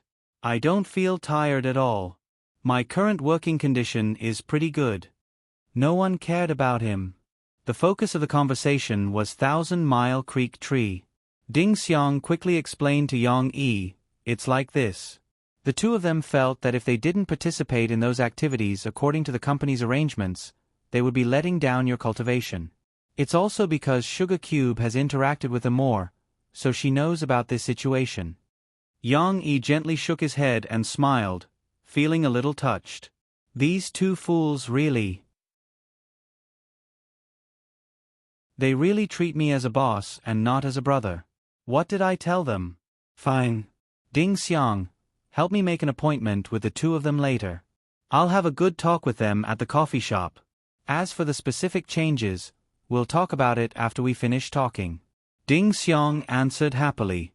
When they arrived at Guazi's home, Guazi's mother, Tan Huizhen, welcomed them. Gua Zhengyan didn't come back so early. Everyone was drinking tea and chatting in the living room. Knowing that Mother Gua might have already known about her relationship with Guazi, Ding Xiang felt even more uneasy when she faced Mother Gua again. Since she got off the car, she had been standing beside Tan Huizhen, trembling a little. Even if Tan Huizhen was smiling as usual, Ding Xiang always felt that she was sizing her up. Naturally, Ding Xiang's mood was tense. She didn't dare to interrupt, so she could only silently help Mother Gua make tea. This Min style of making tea was taught to Ding Xiang by Tan Huizhen. Seeing that Ding Xiang rushed to do it, Tan Huijen took back her hand as if nothing had happened. She smiled and talked to Murphy about Tong Tong. How old was he when you last saw him? Tan Huijen's eyes were full of love. She smiled and reached out to play with Tong Tong's little face, who was looking at her with his big eyes. She said to Murphy, "He can walk now, right?"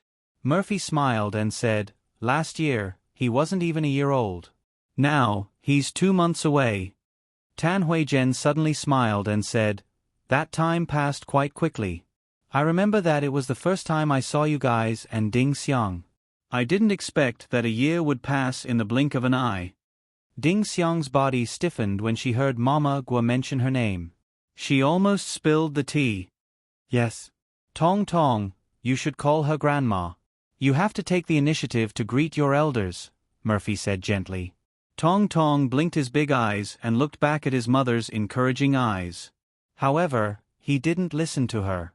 Instead, he shook his little head and grabbed his mother's hand anxiously. He pouted his little mouth and said, "No, no, Grandma, I'm not." The little guy denied in a childish voice, which made everyone laugh. Yang Yi smiled and rubbed Tong Tong's head. He explained to Tan Huijen, "He came back to our hometown with us and often played with Grandpa and Grandma, so he remembers everything." Tan Huijen looked at Tong Tong's anxious and cute little face and said happily, "Good, good, you're a smart kid." Murphy smiled helplessly and explained to Tong Tong, "Then you can call her Grandma Tan. She's different from our grandma. Grandma Tan is Uncle Gua's mom." This long string of explanations made Little Pai confused. The little fellow hugged his mother's hand and looked at his mother with a puzzled expression. His confused look was also extremely cute. Tan Huijen was also at the age where she wanted to hold a grandson. She missed her son's childhood even more, especially when she was fighting a battle of wits and courage with Guazian, who was naughty and didn't like to study. At this moment, Tan Huijen narrowed her eyes and smiled happily. The more she looked at Tong Tong's rosy little face, the more she liked him. For some reason, she seemed to be absent-mindedly looking to the side and glancing at Ding Xiang's belly, who was getting up to serve everyone tea. Of course, Tan Huijen quickly looked away. She smiled and asked Murphy to give Tong Tong a hug. Ding Xiang didn't see it, but a woman's sixth sense was quite sensitive. She couldn't help but stiffen. She seemed to feel that Mrs. Gua was looking at her. Ding Xiang blushed and took the opportunity to take a look at Tan Huijen. She saw that Tan Huijen was holding little Momo and playing with the little fellow happily. Ding Xiang secretly let out a sigh of relief. Then she secretly gestured to Guazi, anxiously indicating that he shouldn't take the initiative to help her. Although Ding Xiang knew that Guazi cared about her and felt warm in her heart, Mrs. Gua was watching. At noon, Yang Yi and Gua Zhengyan didn't talk much, but the progress was fast. Obviously, for more than a month, the practical Mayor Gua had asked his subordinates to do research. He also had a more comprehensive understanding of the Sahara Online Shopping Mall and the new Sahara Taobao Shopping Mall. They had already come up with a preliminary cooperation plan.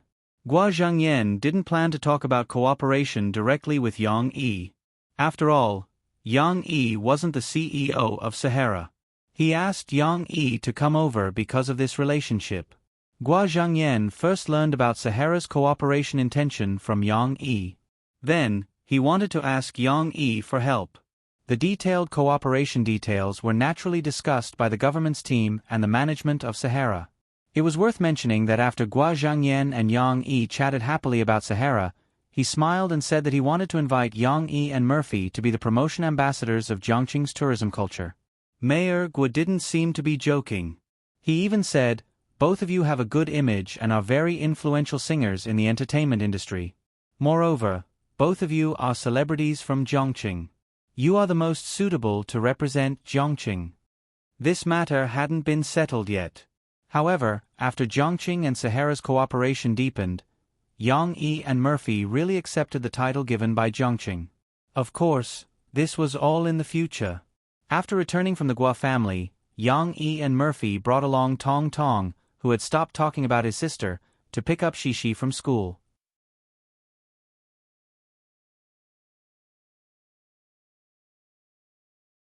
Chapter 1196. Yang Yi and his family left the Guo residence early. At around 4 p.m., Yang Yi's black SUV slowly arrived at the entrance of Huijia Primary School. Usually, after school, the temporary parking lot at the entrance of the school would be occupied by all kinds of luxury cars. Even if Yang Yi had to wait for Shi and the others to come home, he would not be able to get a good spot. He could only park his car at an intersection and walk to pick up his children. However, Yang Yi was in luck today. He originally wanted to take Tong Tong to see his sister's school, but when he arrived at the school entrance, he saw a car preparing to leave. The empty spot was taken by Yang Yi. After parking the car, Yang Yi turned around with a smile. He winked at Tong Tong and said, "Hey, look, this is where your sister goes to school." Tong Tong was sitting in the child safety seat like the little prince. Just now, Murphy was holding a shiny hair clip and playing a game of Guess Whose Hand It Is On with the little guy. Tong Tong thought it was very interesting. He played with his mother and laughed with his eyes narrowed into slits. Now that he heard his father mention his sister, Tong Tong immediately opened his big black eyes. His little mouth opened slightly, and his line of sight followed his father's hand. "Sister." Murphy leaned over with one hand on the child's safety seat and the other hand gently pressed on Tong Tong's little shoulder. She said softly, "Yes. Sister is inside, but she won't come out so soon. We still have to wait for half an hour before she comes out of that door." "Sister Xin Air is also here," Yang Yi said with a smile. Tong Tong probably did not understand or did not listen to his father carefully. He looked out of the car window in a daze. After a while, he still could not see his sister's figure at the entrance. He could not help but look at his father with a doubtful expression. He pouted his little mouth and asked, "Where is sister?" "We still have to wait a while. Look at Dad's watch." Yang Yi smiled, stretched out his hand, and patiently explained to Tong Tong, "Look, when this thick and long needle turns from here to here, sis will come out." Tong Tong held his father's hand and stared at it for a long time.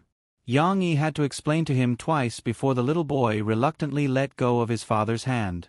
However, Yang Yi did not know if the little boy had understood, because it was already a big challenge for Tong Tong, who was not even 2 years old yet.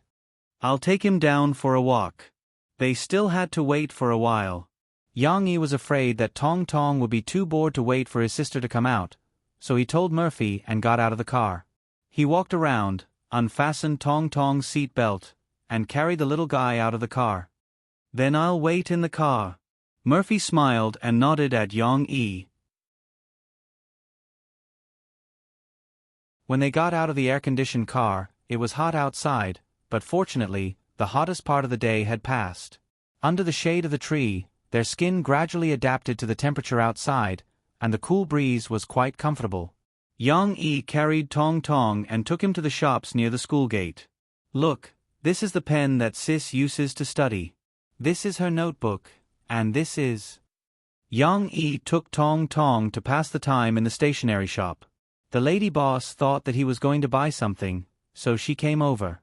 She could not help but feel disappointed when she heard that he was only going to introduce them one by one. This disappointment was short-lived. Soon, the lady boss smiled and said, "Little brother, when you grow up, you should also come to this school to study. This school is very good. When the time comes, you can also come to Auntie's shop to buy stationery." Yang Yi smiled at the lady boss. He realized that the lady boss did not recognize him. She only thought that he was an ordinary parent. After all, as a businessman, how could he have time to chase after celebrities? However, this kind of feeling was quite good. After all, he was supposed to be an ordinary person. Tong Tong was originally holding a pen and looking at it. When he heard someone talking next to him, he looked over in surprise and found that the lady boss was actually talking to him. The little boy was suddenly scared. He turned around and hugged his father's neck in embarrassment. "Why are you so scared? Auntie is talking to you. Call me Auntie." Yang Yi smiled and coaxed the little boy. After leaving the stationery shop, they did not spend much time. Yang Yi wanted to take Tong Tong to the fence around the school. However, as soon as they walked out, Tong Tong could not stay in his father's arms and struggled to get down. After getting down, the little boy pulled his father's hand. "Where are you going?" Yang Yi smiled and followed the little boy to the school gate. However, the electric retractable gate at the school gate was closed, and Xiao Xiaolong stopped in the distance. "Where's my sister?" the little boy muttered in a low voice. "Why hasn't my sister come out after waiting for so long?" Tong Tong pouted and looked at the school gate. Yang Yi pulled Tong Tong to the side of the road and walked around the fence. He smiled and said to Tong Tong, "Wait a little longer. My sister will come out soon." However, it didn't take long for Yang Yi to bring little Momo back to the car. As school was about to end, the cars around the school were getting denser. There were also many motorcycles carrying passengers. For safety's sake, it was better to return to the car. There was a child safety seat in the second row. Tong Tong wanted to move freely, so Yang Yi let him play in the passenger seat. Anyway, the car was parked and he locked the door from the driver's seat. "Papa! Papa!" The little boy excitedly stepped on the seat. When he saw his father reach out his hand to protect him, Tong Tong seemed to have thought of something. He smiled and sat down with his father's hand.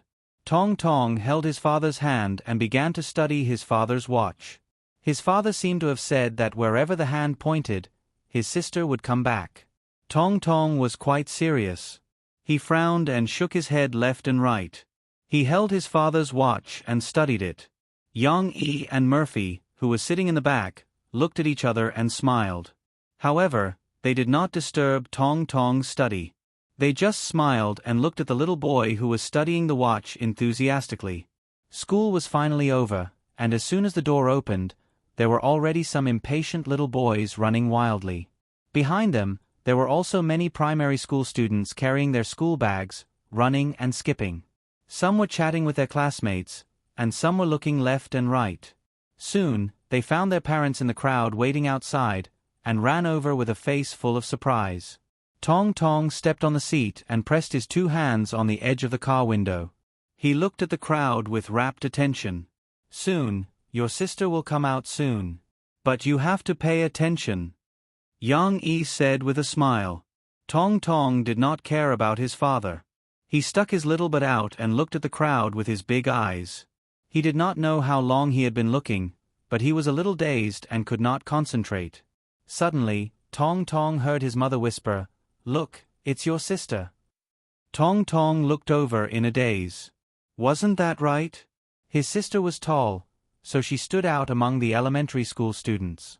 Moreover, it was the first day of school and the first grade students who were anxious to find their parents. While Tong Tong was still trying to identify the person, he saw Lan Xian's sister appear in his line of sight. He could confirm it. It was his sister Shi. Tong Tong, who had been waiting until the end of the world, was overjoyed. He stepped on the passenger seat happily like a puppy. He. "Sister." Through the car window, Xiao Tianyu couldn't wait to yell at the top of his lungs. His childish voice called out. Then, he looked outside expectantly. Unfortunately, the car window was closed, so she could not hear him.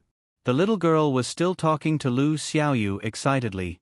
"Oh, Sister Yu is here too."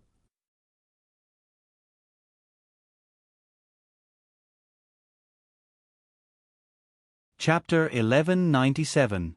After she said goodbye to Lu Xiaoyu, she chased after Lan Xian until they reached her father's car. However, when the car door opened, a small head popped out from the front passenger seat. Tong Tong hugged the seat excitedly and stepped on it with his little feet, as if he had succeeded in playing hide-and-seek with his sister. He called out in a childish voice, "Hey, my brother is here too, Mom." Shi's eyes lit up and she shouted happily. When she got into the car, Tong Tong, who had missed his sister for so long, still wanted to sit with her. Yang Yi carried him to the safety seat in the second row.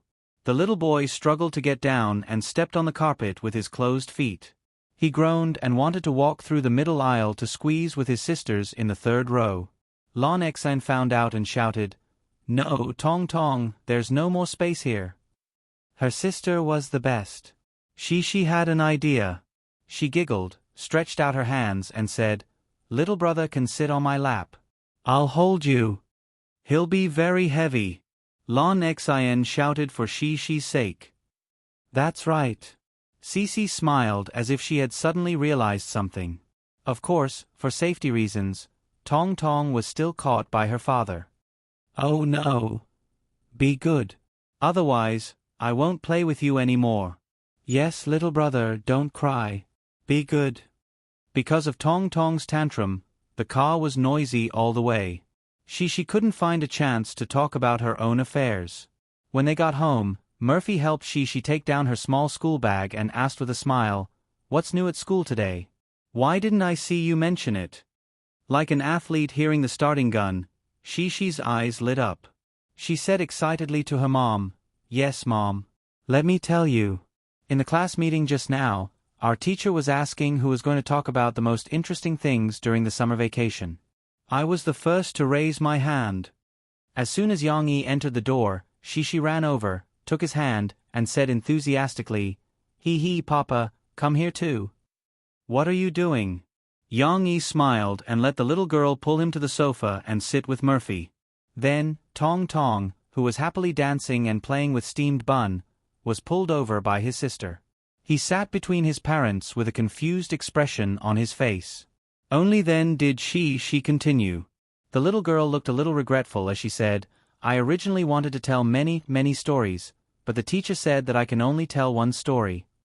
Yang Yi smiled and asked, "What story did you tell them?" As he spoke, the hand behind Tong Tong's but moved. Yang Yi looked over and saw Murphy looking at him with a smile in her eyes. The two of them exchanged glances. Yang Yi could tell that Murphy seemed to be saying to him, "The teacher is still a sensible person." Yang Yi and Murphy looked at each other and smiled. She did not pay attention to her parents' little movements. With her father's support, she became more excited and said, "I told everyone the story of Totoro that Papa told me." "The story of Totoro?" During the class meeting, can you finish telling everyone? Yang Yi was stunned for a moment. He felt that something was wrong. "I can't finish it." Cici felt that her father knew her too well and had spoken her mind. She pouted and said, "After school, I didn't even finish the story. The teacher said that the teacher asked me to continue telling stories to everyone in the future. After that, Xiaoyu went home and said that she really wanted to hear me tell stories and wanted to call me, but she was afraid that her papa wouldn't let her." However, the little girl soon became happy again. She smiled and said, "But Papa, let me tell you, everyone likes Totoro very much. They don't want to tell their own stories. They just want to listen to me tell Totoro." Yang Yi smiled. In his heart, he could already see Li Ruolan's dumbfounded expression. She said with joy. Later, I said that Xiaoyu saw a big Totoro in a tree hole. Then, everyone screamed. The little girl said it vividly. Not only did she open her arms, but her eyes and mouth also showed the admiration and envy of her classmates at that time. For all. Mo Fei held back her laughter, and Yang Yi was also smiling, but little Momo seemed to be very interested. Mo Fei didn't know whether he understood it or he thought that the change in his sister's expression was very interesting, but he was so happy that he danced with joy. It was as if his sister was giving him a performance. Tong Tong was so happy that people were worried that he would choke on his laughter. "Papa, let me tell you, everyone is so envious of me." She said happily, "Everyone said that your papa is so awesome. The story he tells is so good." Then, everyone said that they want to see Totoro in a tree. Although Yang Yi was already indifferent to praise and humiliation, when he heard Shi's words and thought of a group of children looking at Shi with envy, he couldn't help but feel proud. Murphy saw Yang Yi's smug look and said with a smile, Shi, look at what you said about Dad. He's a little arrogant and complacent." Yang Yi gently raised his eyebrows and argued, "What do you mean by arrogant and complacent? This is called the eyes of the masses are bright." The child gave a fair evaluation. "Right. Shi, don't you think Dad is the best?" Shi said very seriously, "Yes, Papa is the best. They all said that it would be great if you were their Papa." But I won't give my papa to them. Yong-yi glanced at Murphy proudly. Murphy snorted at him angrily and turned her head away. Although Yang-yi was joking with Murphy, he also understood that the reason why she said so was because the children were really envious. Compared with Yang-yi's gentleness and meticulousness, other fathers had some unsatisfactory aspects in the process of educating their children. Not to mention that some fathers were too busy to pay attention to their children and left the education of their children to their mothers or grandparents. Even if some fathers were responsible, their methods of educating their children were still lacking, and their attitude was not as patient as Yang-yi. Just like in the story of Chinchilla, if a child ran to his father and said that he saw a big chinchilla in a tree, perhaps many fathers would impatiently reprimand them, "Don't make trouble." Perhaps they would not be so fierce, but they would still explain and tell the children that there was no chinchilla in the world. How many people would think that they should protect the children's precious imagination? How many people would be like the father in the story, who not only did not blame the children, but also took the children to pray under the camphor tree with a smile on their faces, saying thank you to the camphor tree for taking care of Shaoli? Of course, interesting people like Yang-yi also told many interesting stories to children. They used strange fairy tales to make children believe that there were many beautiful things in the world. A father like Yang-yi who was full of stories was even more difficult to find. She was still very lucky.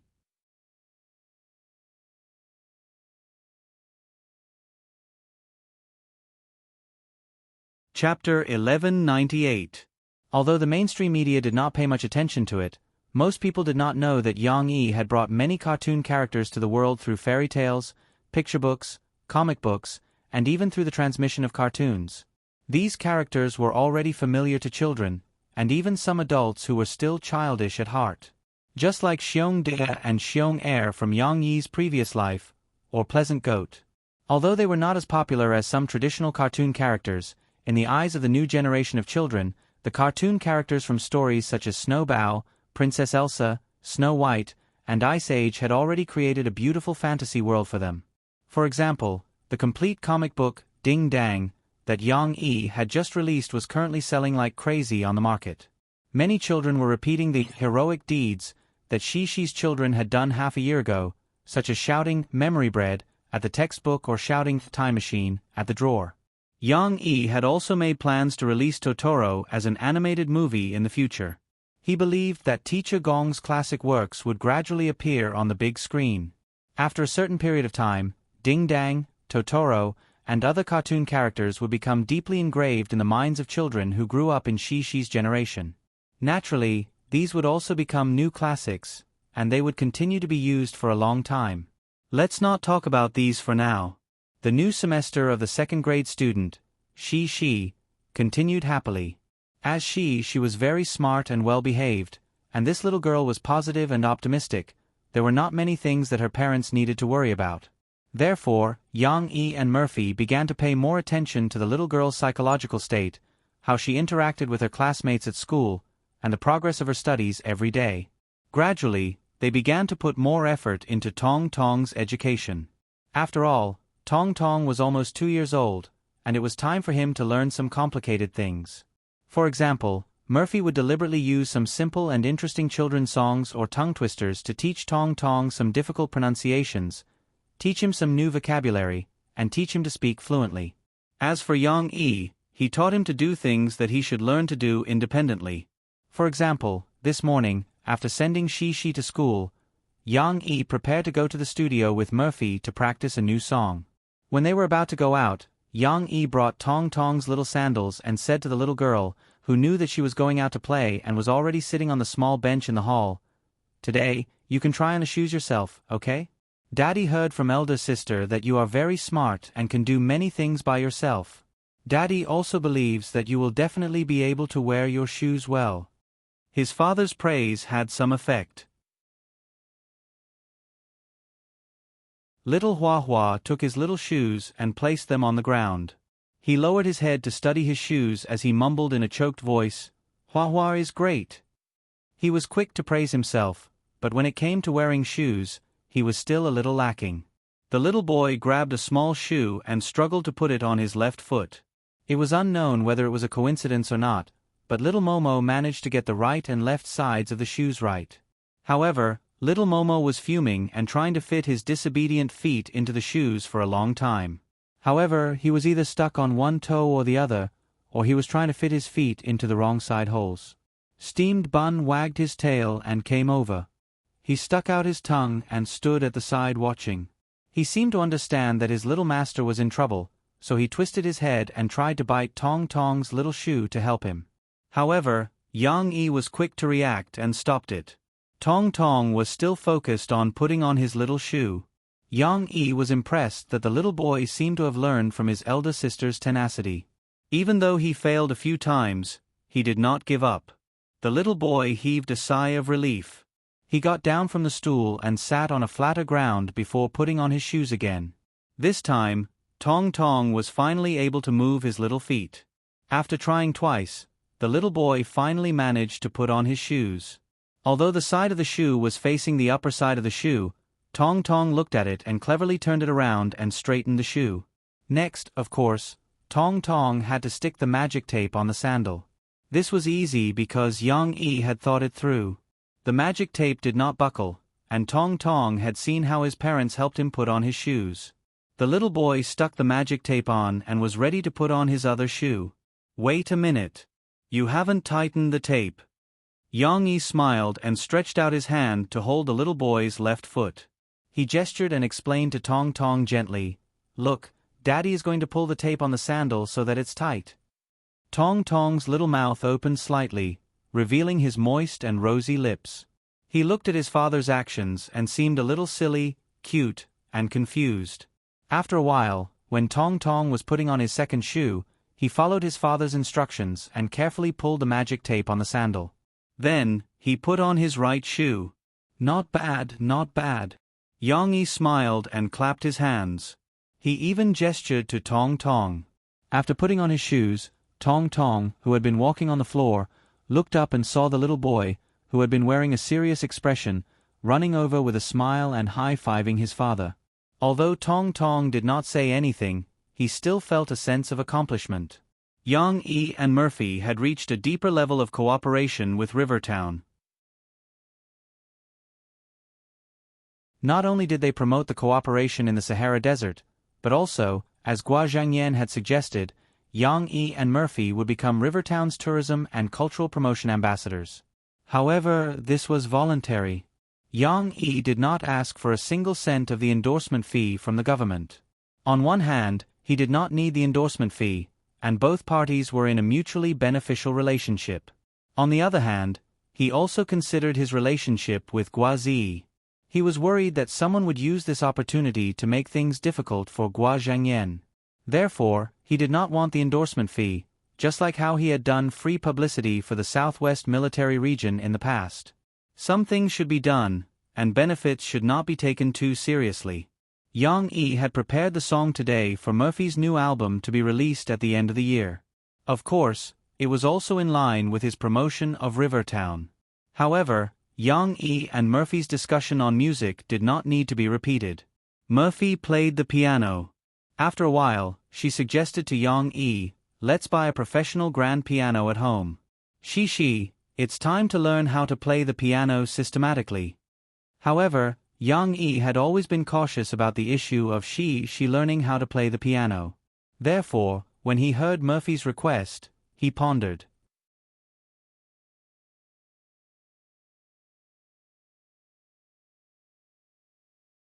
Chapter 1199. While her parents were discussing whether she should learn to play the piano or not, she was showing off her prowess in the school's PE class. Originally, there was no chance for she to show off. But when the PE class just started, the weather suddenly changed and it started to drizzle. Originally, teacher Lu Dashan was going to take the children to the sports field for soccer class. But now, they can only go back to the room. Teacher Lu Dashan took out a few active children to bring out a batch of table tennis paddles and table tennis, and let them play table tennis. She was one of the active children. "Little you, let me tell you. I'm very good at table tennis now." She and Lu Xiaoyu followed behind Chan Yuxuan and another boy. She beamed with joy and said to Lu Xiaoyu, because after the holidays, I play table tennis with Papa at home. That's right. You have a table tennis table at home. Your father is so awesome. Lu Xiaoyu looked at Shi enviously and said, Shi, you have a table tennis table at home? Chen Yuxuan turned his head and asked with his eyes wide open in surprise. That's right. She nodded her small head and answered. Then, she pouted her small mouth and said, Hey, Chen Yuxuan, you're eavesdropping on our conversation again. Chen Yuxuan was also a little boy who wanted to save face. He immediately snorted, turned his head and said, Who's eavesdropping on your conversation? It's meaningless. When they played table tennis, it was almost the same as last semester. Shi and Lu Xiaoyu, as well as Lan Xian and her desk mate Liao Qianqian, these 4 girls gathered together and played 2v2 doubles. I want to be in the same team as Shi. Before the game started, Lan Xian shouted. What about me? Liao Qianqian weakly asked. I also want to be in the same team as Shi. I'm even desk mates with Shi. Hee, Xian Air, you can't abandon your desk mate. Lu Xiaoyu snickered. Shi tried to smooth things over and said, It's okay. Let's play like this first, and then we'll switch teammates, okay? I can even team up with Qianqian. Liao Qianqian had a good relationship with Shi, so she nodded happily. Although Lan Xian was a little reluctant, she didn't insist. After all, it was just ping-pong, not a competition for food. Lan Xian didn't care much. When they started to play table tennis, Shi suddenly became active. Relying on her height and long legs, the little girl jumped around vivaciously, frequently helping Lu Xiaoyu, who was somewhat clumsy in playing table tennis, to save the ball. What? The rules don't allow it? How could there be any special rules for second graders to play table tennis? It wasn't like they took turns to play. Generally, the ball would fall on the side of the person who would receive the ball. If the ball was concentrated on one side, it would take a long time for one person to receive the ball, which was a very common thing. Lu Xiaoyu was very happy that Shi helped her save some of the balls that she couldn't react to. For example, Liao Qianqian hit a ball that bounced high, and the ball speed was not bad. Lu Xiaoyu stood there stupidly with her mouth wide open, while Shi ran out and laughed like a silver bell. Hee, I'll do it. Shi's vigorous figure quickly landed, and then the little girl's slender and soft waist gently twisted her body sideways. Her small hand held the racket and gently pulled it up, and the ping-pong ball that fell from the air was thrown back high. It hit back to Liao Qianqian's table. Liao Qianqian pressed down on the table with one hand and held the racket high with the other hand, excitedly preparing to receive the ball. But the moment the ping-pong ball fell on the table, its trajectory suddenly changed, and its speed also became strangely fast, like a deer that suddenly changed its speed and direction, and slipped away from Liao Qianqian's racket when she was caught off guard. Ha! Liao Qianqian cried out in surprise, and stood there with a confused face. She looked at the ping-pong ball that had fallen on the ground, and then looked at her racket, as if she was doubting life. Lan Xian had seen Shi's move before, so she didn't feel surprised. But Lu Xiaoyu realized it later, and after a while, she cried out in surprise, Wow! Shi, your ball just now was so magical. Why did it suddenly change? Shi giggled and said sweetly, Yes, my papa taught me this. It's called pulling the ball. The little girl also taught her friends enthusiastically, and while doing a sideways pulling posture, she said, That's it. My papa said that when you pull the ball like this, the ping-pong ball will suddenly change direction, and then it will run to the side, and it will be difficult to catch it. Although she was very willing to teach her friends the skills she had learned, these advanced ping-pong skills were not easy to learn. Lu Xiaoyu and Liao Qianqian, who were in high spirits, either didn't react in time, and didn't touch the ball when pulling, or directly hit the ball high and far away. Ha. Cici was so amused by her little friends that she ran around enthusiastically, trying to correct their postures while laughing delightfully. Lanqin was going to have a hard time. Because after one round, Lan Xian got her wish to be in the same team with Shi, and she didn't have to feel crushed anymore. But after picking up the ping-pong ball several times, the little girl, who was out of breath, didn't want to be in the same team anymore. She pouted and shouted, "Oh, don't play like this, okay? It's not fun. How can we play when we keep picking up the ball?" When they got home in the evening, Shishi went to her father, a little depressed, and told him what had happened in the PE class. She said confusedly, later, everyone said that we can't pull the ball. But they still don't think it's fun, because they can't catch the ball I hit a lot of times, and Xinair is unhappy when she's not in the same team with me. Yang Yi understood. During the summer vacation, he saw that Shishi was interested in ping pong, so he often played ping pong with her, and taught her some complicated skills. The little girl was quite talented, and after 2 months, she could play like a little athlete. She could play ping pong with her father, not to mention those children who didn't learn much ping pong. But this disadvantage also appeared. Among the children of the same age and in her class, Shishi was too good, even a little invincible. She was so good that when other children played ping pong with Shishi, they felt the pain of being crushed. Just like Lan Xian, who didn't want to stand opposite Shishi.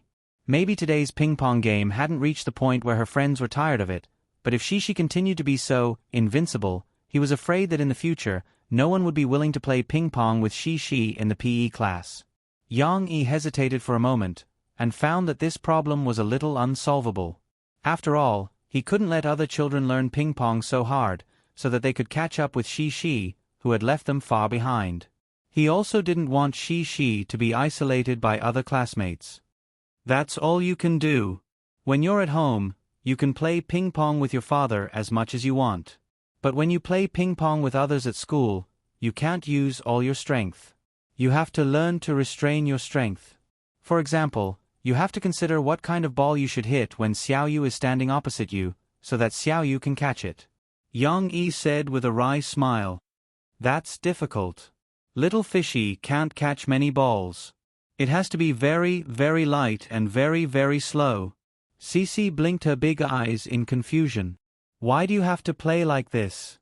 Because Xiaoyu and the others can't catch the balls you hit. If they can't play, they won't want to play with you. Yang Yi spread out his hands and said softly, "You don't want them to be unwilling to play with you, do you?" She nodded quickly, then shook her head.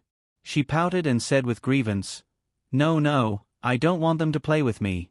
I want to play with them. It's like running. When I run with you, I have to slow down so that you can keep up with me. If I run far away and you can't see me, you won't want to play with me, right? Yang Yi said with a smile.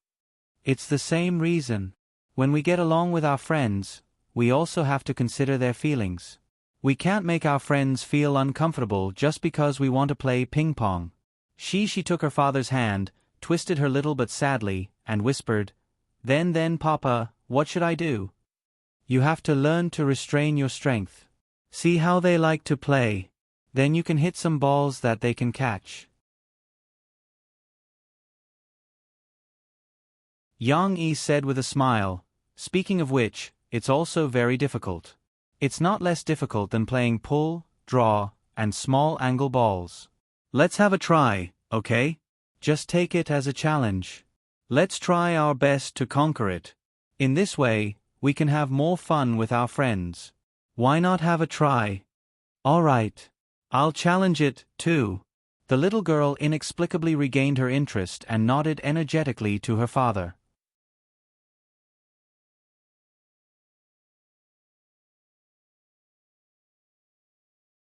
Chapter 1200. Seeing that she had regained her interest, Yang Yi struck while the iron was hot.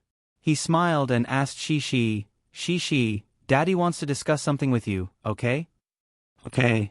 The little girl bounced to her little desk and was about to take out her textbooks and homework to do her homework. Hearing her father's words, she curiously turned her little head and said in a cheerful voice, Today, your mother and I had a discussion. Because your mother said that now that you're so big, it's time to learn how to play the piano with your mother. Yang Yi said softly. Shishi blinked her eyes, tilted her little head, and asked puzzledly, But, didn't I learn how to play the piano from Mom? I can play the piano. She was referring to when she was in the coffee shop or in the studio's recording studio, she would pretend to play on the piano.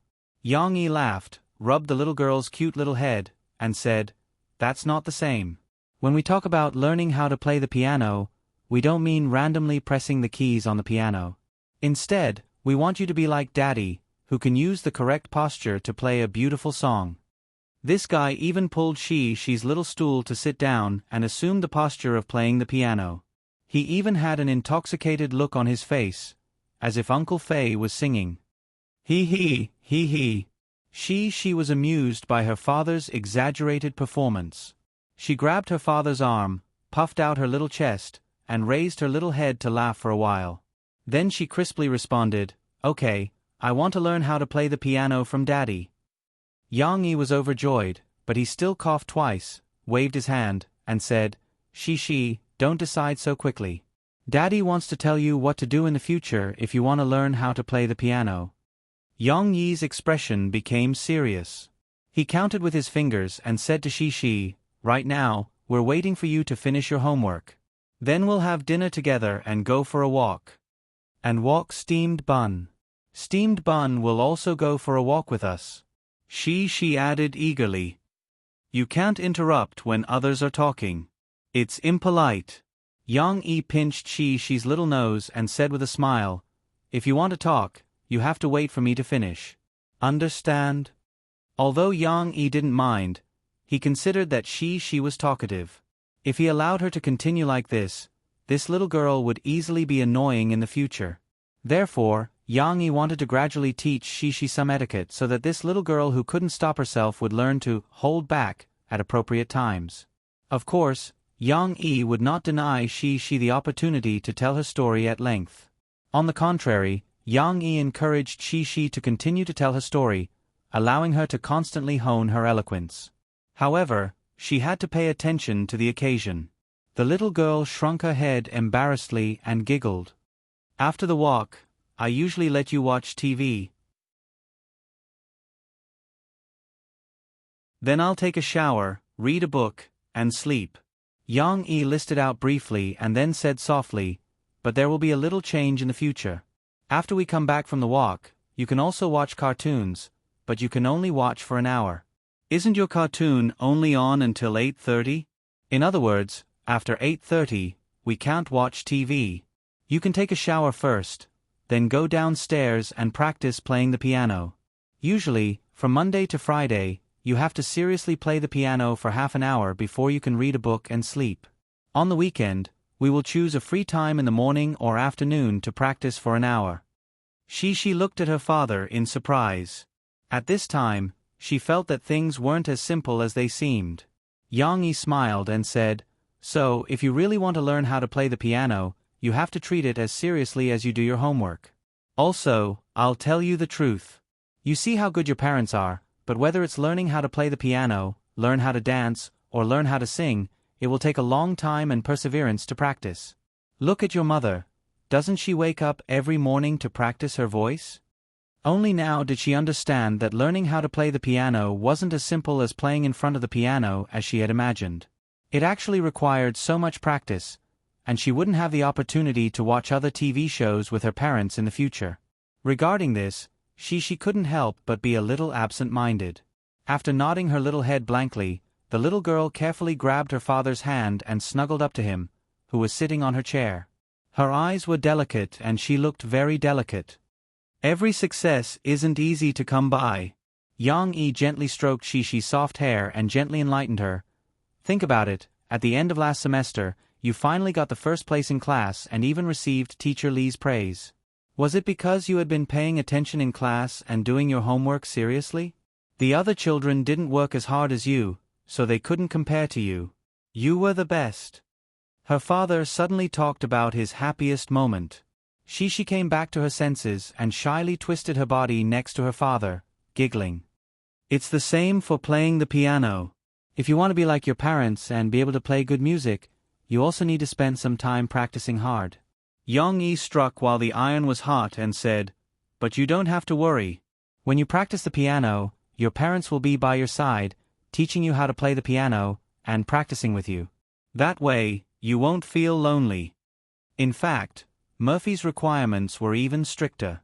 When she discussed with Yang-yi in the morning, She wanted Shishi to learn piano for 1 or 2 hours a day, using the standard that Zhou Mingyu had taught her in the past. When I was 6 years old, I could already play the piano and the violin on American TV shows.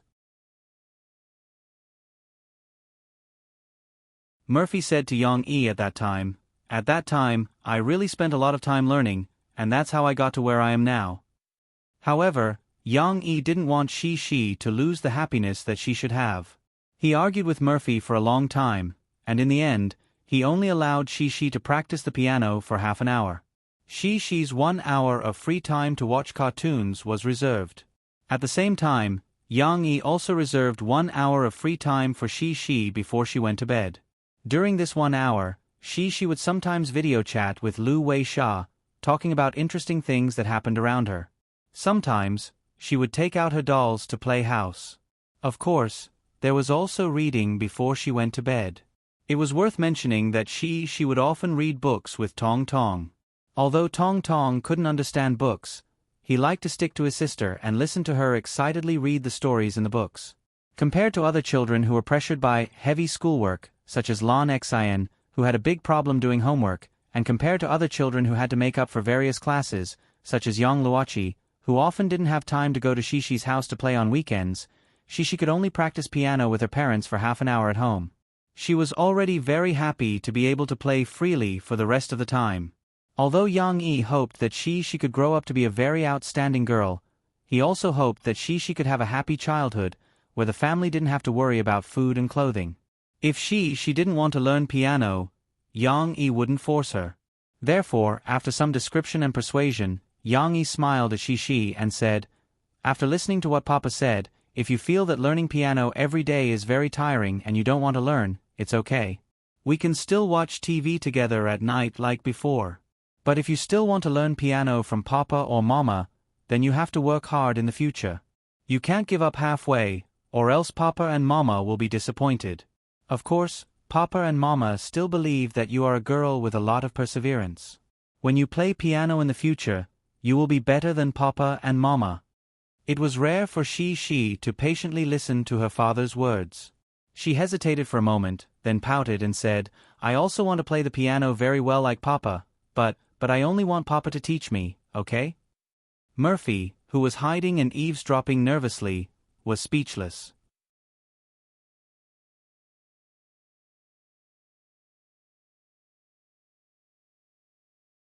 Chapter 1201.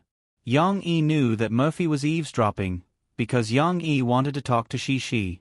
It was also the result of their discussion during the day in the studio.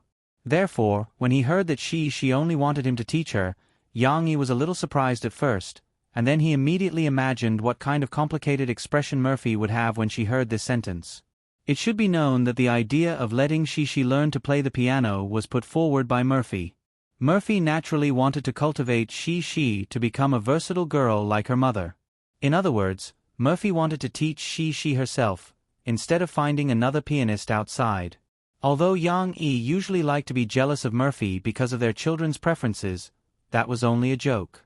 In fact, Yang Yi still put his wife first in his heart.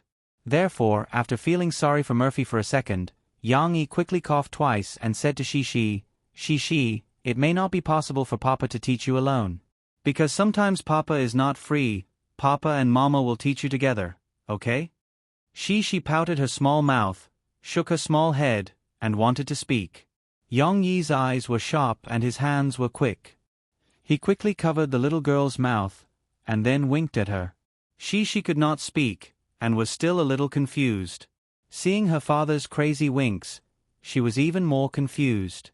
After waiting for her father to loosen his hand, Shishi asked doubtfully, "Papa, what's wrong with you?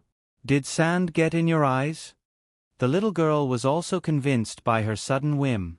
She very considerately came over, pressed her 2 small hands on her father's shoulders, looked left and right, and the enthusiasm of concern on her little face was incisive and vivid. She also asked, "Papa, do you want me to blow it for you?" During this summer vacation, when they were in their hometown, Murphy once had sand in her eyes. It was Yang Yi who carefully blew it out for her. Shishi and Tong Tong were watching at that time, so the little girl remembered it very clearly. Yang Yi smiled and rubbed the little girl's head, saying, "Papa is fine. Thank you, Shi, for your concern." Then he got up from Shi's small chair and said loudly, "Well, it's getting late. Hurry up and do your homework. Papa also has to cook dinner. Otherwise, after dinner, your cartoon will start before we come back from our walk." This sentence carried a lot of weight. Cece cried out in surprise, "That's right. Hurry up, it's time to do your homework." The little girl shouted, quickly took out her textbooks and workbooks, and sat at the desk to study. Yang Yi watched for a while, turned around and glanced at Murphy, who had unknowingly revealed a little of her skirt by the wall. He smiled and went back to the kitchen. Sure enough, after a while, Murphy slightly pouted her red lips and strolled into the kitchen. In fact, Murphy also knew that Yang Yi had covered up the matter just now, but it was better than being sad in the beginning. She hugged Yang Yi's thick waist and buried her head in Yang Yi's broad back. Yang Yi put the cut ingredients into the boiling soup, closed the lid, and washed his hands. He smiled and gently patted the back of Murphy's hand and said, "Okay, how old are you? You're still upset over such a small matter?" Murphy's forehead was pressed against Yang Yi's, and she turned her head hard on Yang Yi's back. After venting for a while, she muttered, "I'm wronged. Please comfort me." Yang Yi carried her to the front and said with a smile, Okay. Come, let your hubby hug you." Murphy was comfortably hugged by Yang Yi. After a while, she raised her head and asked gloomily, "Why doesn't she like me teaching her piano?" "No, she didn't say that she doesn't like you teaching her piano. She said that she only likes me to teach her piano." Yang Yi quibbled, "Think about it, you don't usually play the piano at home. Whether it's the guitar or the electronic piano upstairs, it's all played by me. You're only responsible for singing, so she didn't think of you. Instead, she said that she doesn't want an outsider to teach her. She doesn't like the music teacher in her class who only knows how to sing, so she wants me to teach her." Murphy looked at Yang Yi suspiciously and asked doubtfully, "Is that really the case?" "Yes." Yang Yi nodded solemnly. "Didn't you see that later when I said that Dad and Mom would teach her piano together, she didn't refuse?" Murphy frowned slightly and muttered, "That seems to make sense. It must be like that. Don't worry about it, our she is so obedient."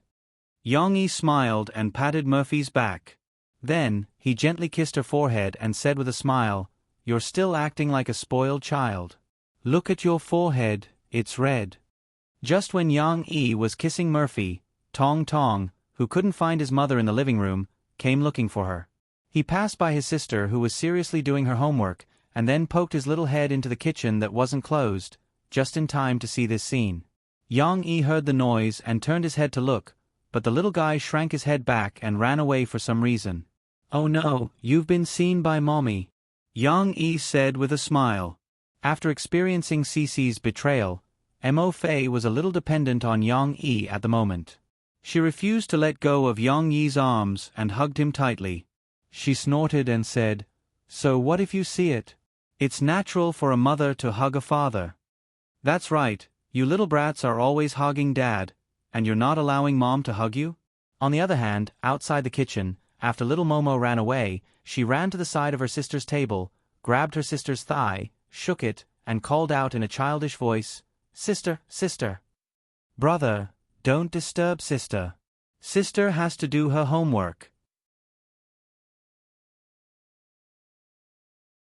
She helplessly turned her head and said. Little Mommy didn't care about what his sister said. He excitedly turned around and pointed to the kitchen. Then, he looked up at his sister and tried to describe, Papa, Mama, I want a kiss."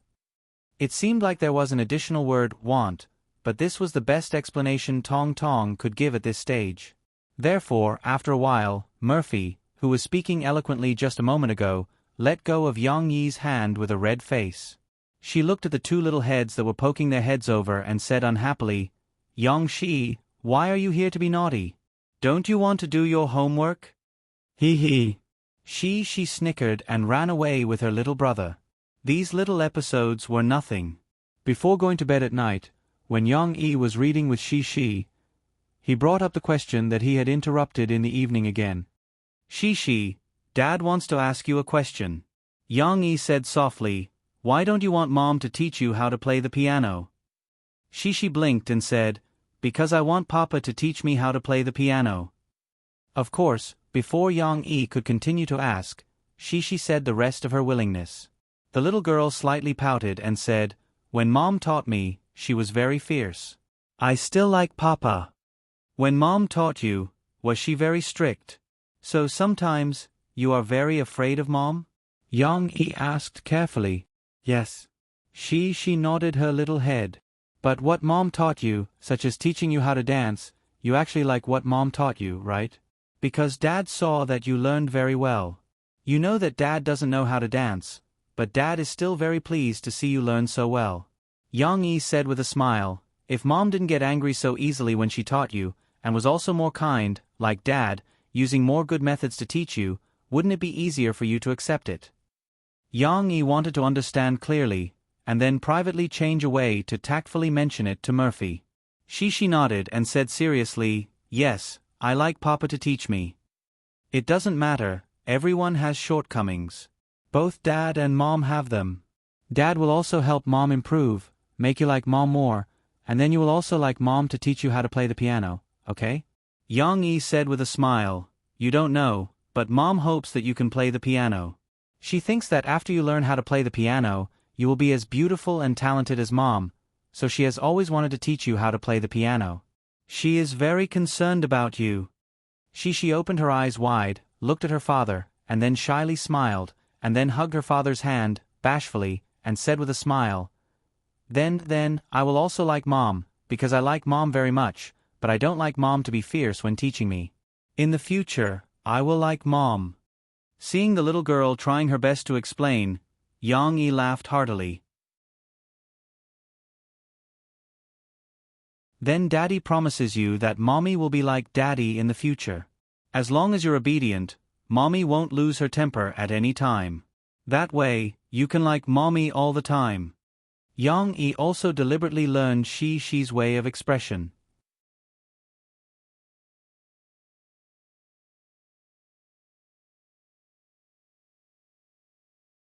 Chapter 1202. One morning, Cece carried her small school bag to the backyard to take a look at the two chicks in the cage before she was about to go to school. Although she had fed them in the morning, She was still worried about them, so she came to say goodbye to them. The little girl pressed her school uniform skirt, squatted down, and poked the chicks near the cage. The chicks reacted immediately, but they just twisted their little buttocks, turned their heads inside, and pointed their buttocks at Shi. The two chicks were much stronger than when they first arrived at home, but they were still shy and liked to squeeze together. Big Yellow, Little Yellow, I'm going to school. Cece muttered in a low voice, You have to be good at home. Mama and Papa will give you something to eat. Then, I'll come back at night and take you out for a walk. She had said this many times. Almost every time she went to school, she would say goodbye to them. Of course, she didn't treat these chicks differently. She would also say goodbye to Bao Bao, Xiao Guai, and the others. But for these guys, she just had to say goodbye to them. She didn't have to come specially. Shi, are you still not ready? Xian Air is already here. At this time, Yang Yi shouted in front. Shi reluctantly moved her eyes away from the two chicks that looked like meatballs. She jumped up lightly and shouted briskly, I'm coming. He saw the little girl with a clear and melodious laugh, lifting the hem of her skirt and running over like a wisp of smoke. She was not ladylike at all. But, what kind of ladylike was needed? She was lively, clever, and very likable. After Yang Yi sent the two girls to school, he went to the coffee shop of Jiang City Media University. Today, he had an appointment with Lu Xiaoshu and Miao Chuan to meet at the coffee shop. After debuting, Lu Xiaoshu and Mao Chuan's outfits had changed quite a bit. Although the two of them were not extravagant people, their clothes were all bought with the help of their managers. The two of them picked the most low-profile outfits to wear, but they still felt more spirited and decent than before. This was a good thing. Yang Yi didn't think that folk singers had to dress sloppily and be travel-worn to look like folk singers. After some greetings, they came to Yang Yi's exclusive booth and sat down. Yang Yi smiled and pointed at Lu Xiaoshu and Miao Chuan, saying, "You too. After your debut, you don't treat me as your brother Yang anymore." Miao Chuan waved his hand in embarrassment. Lu Xiaoshu also scratched his head embarrassedly, and said, "No. Brother Yang." Yang Yi, Yang Yi complained. "I told you that I didn't set up Hua Yi Brothers Company to exploit you. I just wanted to give us a platform to not be exploited. If you have any ideas, you should say it openly. Don't keep it in your heart. I only found out when Sugar Cube secretly told Ding Xiang." Facing Yang Yi's blame, Lu Xiaoshu and Miao Chuan not only didn't want to explain, but also lowered their heads in shame and apologized in a low voice. "Sorry, Brother Yang. We failed to live up to your expectations." Yang Yi waved his hand and smiled. "What are you apologizing for?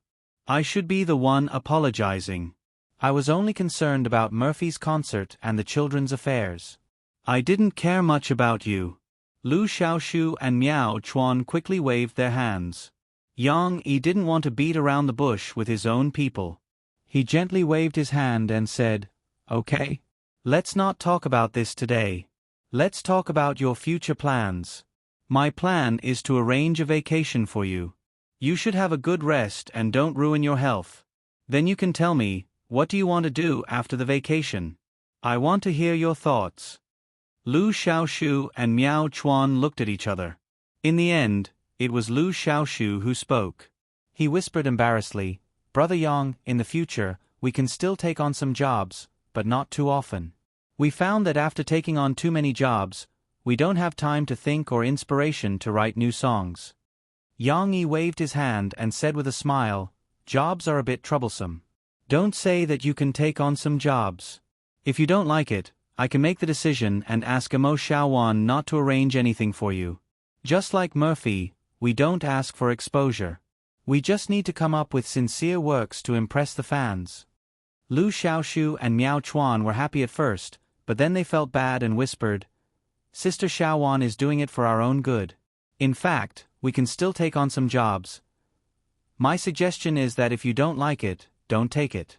Of course, it depends on your own thoughts." Yang Yi smiled and said, "In the free time, I suggest that you settle down and receive some systematic music composition training. I can invite some older folk song composers to communicate with you. In addition, the inspiration for composition should come from your daily life experience. I also suggest that you go out and travel. Go to the prairie or other cities to have a look. Maybe inspiration will come." Lu Xiaoshu and Miao Chuan really wanted to walk on the path of creative folk singers. They said so before they debuted. Now, after experiencing a busy life, they found that they really yearned for the life of a folk song senior who carried a guitar and traveled the world. Therefore, when Yang Yi proposed this, Lu Xiaoshu and Miao Chuan both showed an expression of yearning. "Then it's settled." Yang Yi touched his chin and pondered for a while, then smiled and said, "I'll arrange a 2-month public expense trip for you." "No need, Brother Yang. How can we let you give us the money to go on a trip?" Lu Xiaoshu said gratefully, "Miao Chuan and I have saved some money." "How long have you guys been in the industry?" "Keep the money you saved for your marriage." Yang Yi smiled and said, "Let me tell you, I have requirements for this public expense trip. In these 2 months, not only do you have to travel, but you also have to experience life. Use your eyes to observe, and when you come back, you have to hand in 2 songs for me to check as homework." "No problem," Miao Chuan said excitedly. "We will definitely write better songs for you, Brother Yang." "Your songs are not for me, but for yourselves," Yang Yi corrected. Yang Yi looked at Miao Chuan and suddenly remembered a piece of gossip that Murphy told him. He smiled and said in a tone that left no room for discussion, "In order to remind you guys not to be playful, and at the same time treat it as a reward for Sugar Cube, who has worked hard for a year and took the initiative to tell me about your abnormalities, you have to take Sugar Cube with you on this trip. You have to discuss with Sugar Cube where to go and how to plan the 2-month trip. Ah! Lu Xiaoshu and Miao Chuan both cried out in surprise. Yang Yi smiled and raised his chin at Lu Xiaoshu, saying, Xiaoshu, if you have a female companion, you can also ask her out. Otherwise, it will be very awkward for you. Lu Xiaoshu instantly understood. He also chuckled, causing Miao Chuan's face to turn red from laughing. No, Sai, it's not like that. Miao Chuan stammered and said embarrassedly. It was indeed not like that. Sugar Cube liked Miao Chuan, and this was more obvious. But Miao Chuan had never considered the problem of getting a girlfriend, and he was also a little silly in this aspect, so he had never noticed Sugar Cube's admiration. It was also because Yang Yi brought up this matter that Miao Chuan became shy. Who knew what would happen in the future?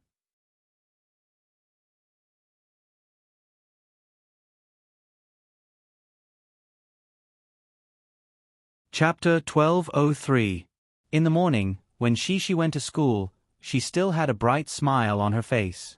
Her mood was as cheerful as the birds singing in the school. In class, she was very popular. When she walked into the classroom, many students greeted her. The girl giggled and responded with a loud voice. But when she passed by Jiang Chen's seat, Shishi was almost bumped into by Jiang Chen again. Jiang Chen was an active and naughty guy who couldn't control his impulses. In the past, he always stuck out his foot to scare the pretty girls, but since Yang Yi and a few other parents complained to the homeroom teacher, Jiang Chen restrained himself a lot. But he changed his way of bumping them. To put it bluntly, it was hormones at work. But some boys tried to show their good side to beautiful girls, just like a peacock spreading its tail. Jiang Chen, on the other hand, didn't know what was good for him and didn't know what was good for him. He always wanted to tease girls, either by extending his foot or putting some bugs in their drawers. Anyway, he used all kinds of tricks. When he saw the girls scared out of their wits, he felt smug. Just as she was about to pass by him, Jiang Chen suddenly stood up from his seat, turned around, faced his own table, and squeezed past Shi. But Jiang Chen miscalculated. He was facing Shi. Although the girl didn't expect this guy to do something so annoying, she reacted quickly and subconsciously took 2 steps back to avoid him. Jiang Chen, what are you doing? Shi paused for a moment and then asked angrily. Jiang Chen still didn't admit it. He said shamelessly, What? Can't I pick up a pen? He threw a pen on his table on the ground and bent down to pick it up. Then, like a rooster who won a fight, he raised his head and proudly winked at his deskmate, another boy who was also very naughty. You! She was exasperated. However, the little girl still remembered what her father had told her to ignore these naughty children. If they went too far, she could tell her father or the teacher. Therefore, Cici didn't feel like she was affected, so she ignored him. She deliberately walked through the 2 seats and went around him to return to her seat. Cici managed to escape this calamity, but Lu Xiaoyu wasn't as skillful as her. Lu Xiaoyu was also a pretty girl. She came a little later than Shi. When she passed by Shi's deskmate, she was happily calling Shi's name. But Jiang Chen's deskmate copied Jiang Chen and did the same thing. He got up, turned around, and stuck out his butt. Lu Xiaoyu wasn't paying attention, and his buttocks bumped into her waist. Caught off guard, Lu Xiaoyu bumped into the table next to her. Little fishy! She witnessed this scene with her own eyes. She exclaimed and stood up anxiously. Lu Xiaoyu's injuries weren't too serious, and it didn't hurt too much either.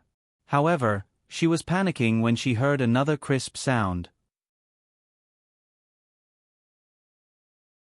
She turned her head around to take a look and saw that the Teru dolls hanging from her bag had been crushed to pieces. Lu Xiaoyu suddenly felt anxious and sad.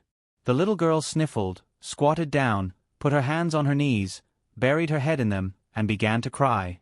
Little fishy, are you okay? Shishi immediately ran over and squatted down beside Lu Xiaoyu worriedly. Little fishy, what's wrong? Lan Xian also saw the commotion. The warm-hearted chubby girl also stood up from her seat and asked loudly. They're bullying me. When she saw Lu Xiaoyu crying so sadly, her eyes turned red. Tears rolled down her cheeks as she pointed at Jiang Chen and his deskmate. In fact, when Jiang Chen's deskmate saw the girl crying, he also panicked. They only wanted to tease the girl, not scare her to tears. If she cried, the problem would escalate to another level. Jiang Chen still said with conviction, "What does it have to do with me?" At this time, Chao Ruolin, who was re-elected as the class monitor, slammed down her textbook, stood up from her chair, and shouted, "I'll go tell the teacher." With that, she quickly ran out. "Don't tell the teacher." Jiang Chen's deskmate anxiously looked at Chao Ruolin, but he only saw Chao Ruolin's figure disappear outside the door. He couldn't help but mutter in panic, I didn't do it on purpose, no, she doesn't hurt." Lu Xiaoyu was crying so hard that Xishi's comfort was useless until the homeroom teacher, Li Ruolin, was called over. "What's going on? Yongxi, why is Lu Xiaoyu crying?" Li Ruolin probably felt that Xishi was good at expressing herself and could describe the situation clearly, so she asked about Xishi. Xishi didn't disappoint the teacher. The little girl pouted, stood up, and first pointed at Jiang Chen and said, "It's Jiang Chen and Liang Wenjie. They like to suddenly stand up and bump into us. Jiang Chen almost bumped into me, but I dodged. Then, little Fishy was bumped into by Liang Wenjie. Little Fishy was in so much pain that she cried." Perhaps encouraged by Shi, two girls sitting in the back also stood up to complain about Jiang Chen and Liang Wenjie. Li Ruolin understood. She was a little helpless and a little angry as she pointed at the two boys with their heads down and said, "You two, what did the teacher tell you? When you come to school, you have to study hard, don't tease your classmates." For this morning's class, Jiang Chen and Liang Wenjie go to the back of the classroom and stand in class. Li Ruolin said sternly with a straight face. Of course, she would also inform Jiang Chen and Liang Wenjie's parents. This was not the first time this had happened. Covering up for disobedient students would only make them worse. Only teachers and parents working together to teach them a lesson would be effective. The two culprits were punished, but Lu Xiaoyu was still very sad. "My teru bozu, boo-hoo, they're broken."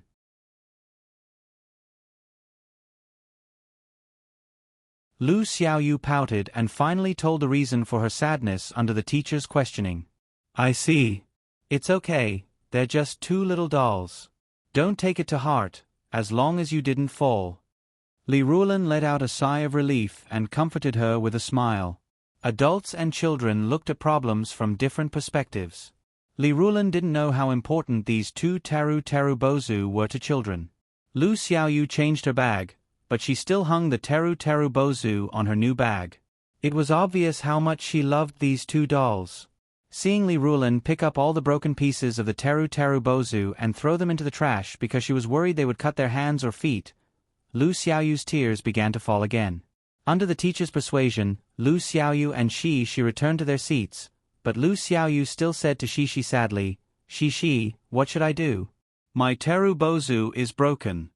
Shi also felt sorry for her little friend. She frowned and said, "Aya, that's right, they're all broken. I can't even glue them back together." "Wah, Shi, this is my favorite teru bozu, and it was given to me by Big Sister Xiaowei. If Big Sister Xiaowei finds out that I broke it, wah, what will I do?" Lu Xiaoyu sobbed. "Will she blame me for not protecting her gift well? If I had known, I would have left it at home like you did. This 'if I had known' was a little too long ago. After all, it had already been half a year since Yu Xiaowei gave her the teru bozu. Who would have thought of this problem so early?" No, Shi had mentioned this concern before. She tilted her head. Although she was a little reluctant, for the sake of her little friend, she still said softly, why don't we do this?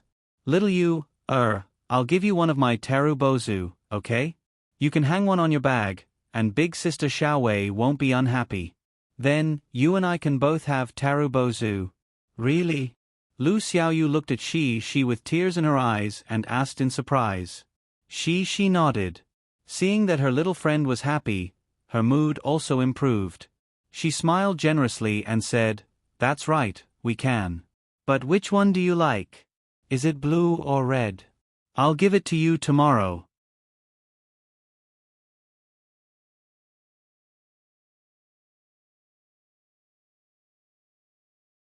Chapter 1204.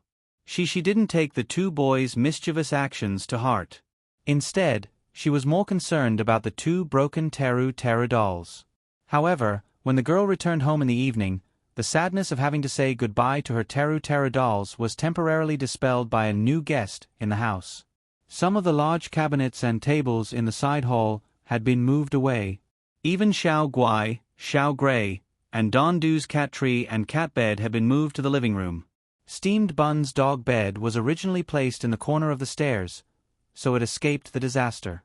Unfortunately, Xiao Guai and the other 3 cat toilets had been moved to the corner of the stairs. Although the cat toilets were placed in the innermost part of the house, which was a few meters away from Steamed Bun's dog bed, it was still Steamed Bun's territory that had been invaded. However, Steamed Bun was no match for the 3 fat cats, so he could only put his head on his paws and accept it. The side hall was now very spacious and bright. A Theodore grand piano of the same brand as the one in the coffee shop, but much more beautiful and high-end, was placed in the middle. It stood there quietly with 3 sturdy legs. The elegant black finish and smooth, curved surface instantly gave people a sense of stability and grandeur. Of course, the only fly in the ointment was that Yang-yi had wrapped the kickstand, the bottom edge of the piano, and even the periphery of the piano stool with a soft black material. It was like a bubble, and even if it bumped into it, it would have a cushioning effect. Although the color of these soft materials could blend in with the piano as much as possible, there was still a difference in color. Therefore, to a certain extent, it reduced the beauty of the piano. But what did that matter?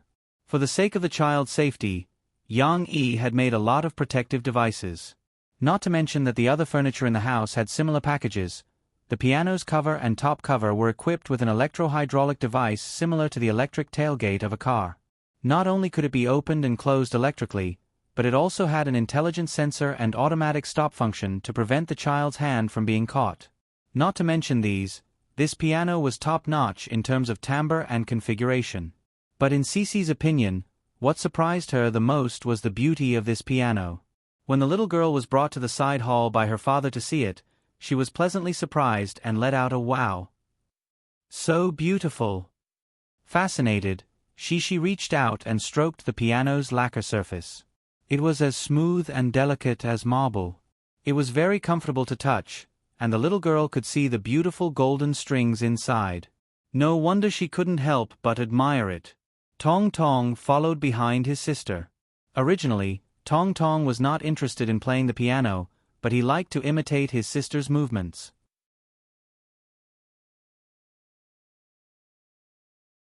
The little guy also raised his hand high and touched the piano's paint. He giggled and shouted, "Wow! How is it?" Yang-yi smiled and said to Shi, "You're going to start learning piano with Daddy tonight." "Sure." Shi replied casually. She seemed a little perfunctory because she was thinking about something else. The little girl's eyes suddenly lit up. She turned and ran upstairs. From afar, the little girl's cheerful laughter could be heard. Wait a minute." Yang-yi and Tong Tong were a little confused by Shi's sudden outburst. Yang-yi turned to look at Tong Tong. Coincidentally, Tong Tong also looked over. The 2 pairs of eyes, one big and one small, were looking at each other as if they were having a conversation. "Daddy, what's wrong with your sister? Momo. _ Daddy, do you know? Momo. O_O. Fortunately, Shi ran back quickly and ended the awkward exchange of glances between her father and little brother. The little girl happily placed a snow doll that she was holding in her arms on the piano, right next to the music score. The snow-white doll contrasted sharply with the dark black piano board. However, Yang-yi could not help but frown. He coughed twice and said, "Shi, why did you put a snowbow doll on the piano?" Shi turned around and looked at her father excitedly with her big bright eyes. She said clearly, "Because it looks good." Yang-yi could not help but complain in his heart, who said, "Snowbow is not good looking." However, this was the piano that Shi used for practice. Yang Yi thought about it and decided to bear with it. However, at this moment, Tong Tong seemed to have been inspired by his sister's actions. He chuckled and ran to the living room. The little guy quickly grabbed a small robot and smiled at his sister. He handed it to his sister and said in a childish voice, "Sister, for you." She was stunned for a moment. She took Tong Tong's robot and looked at it. She quickly shook her head and said, "No, brother, it won't look good like this." Tong Tong was inexplicably excited. He jumped on the ground excitedly and clenched his little fists. He laughed and said, "It looks good, it looks good." She could not persuade her brother. She muttered awkwardly, "But where should I put it?" Yang Yi was secretly happy. He thought that it might be interesting to put his sister and brother's toys on the left and right sides of the piano. At least it would make this cold grand piano look more familial. Yang Yi went to the kitchen and took out 2 new black non-slip coasters. He placed them on both sides of the piano score. Snow Bao was also placed on top. Yang Yi then turned to Shi and said with a smile, "Put it here. In the future, your brother can also learn piano from you." Shi placed it on top of the piano. A sense of symmetry instantly appeared. Although the colors were still a little off, Yang Yi felt that it was a lot more comfortable visually. Tong Tong looked at it for a while. He did not care about what his father said. He only felt that his toys were placed on top of the piano. He ran away with satisfaction. After a while, he even pulled his mother over to look at the piano. After she finished watching cartoons at night, she went back to her bedroom to get her clothes and was about to take a shower. When she saw the Teru Teru Bozu hanging in front of the window, she remembered that she wanted to give one to Lu Xiaoyu. The little girl's happy expression immediately turned into disappointment. Her delicate eyebrows drooped slightly. Just like Lin Daiyu, she looked at the Teru Teru Bozu pitifully. After a while, she reluctantly took off the blue Teru Teru Bozu. At that time, Lu Xiaoyu asked Shi to keep the red Teru Teru Bozu that Shi liked. In the end, she only asked for the blue Teru Bozu. However, when she took off the blue Teru Bozu, Shi felt reluctant. That was because the blue Teru Bozu was also very pretty. The blue painted neck was like the color of the sky. When paired with the white ceramic body, it looked like a beautiful blue sky with white clouds. "I'm going to give you to Little Fishy. Because both of Little Fishy's Teru Bozu broke today. She's so sad. Little Fishy is my very, very good friend." The little girl looked like she was bidding farewell to the blue Teru Bozu. She held the Teru Bozu in her hands and mumbled sadly. After an unknown amount of time, Yang Yi brought Shi's washed and dried clothes upstairs. He was about to put them in the closet for Shi when he opened the door. To his surprise, he found that the little girl was not taking a shower. Instead, she was sitting in front of the desk, hugging something with tears in her eyes. "Shi, what's wrong?" Yang Yi asked gently, worried. The little girl stood up. She sniffled and ran over to hug her father's waist. She buried her head in her father's chest sadly. You're tuning in to the Narrate and Escape YouTube channel. Don't forget to subscribe and join us on this journey to catch the most captivating stories.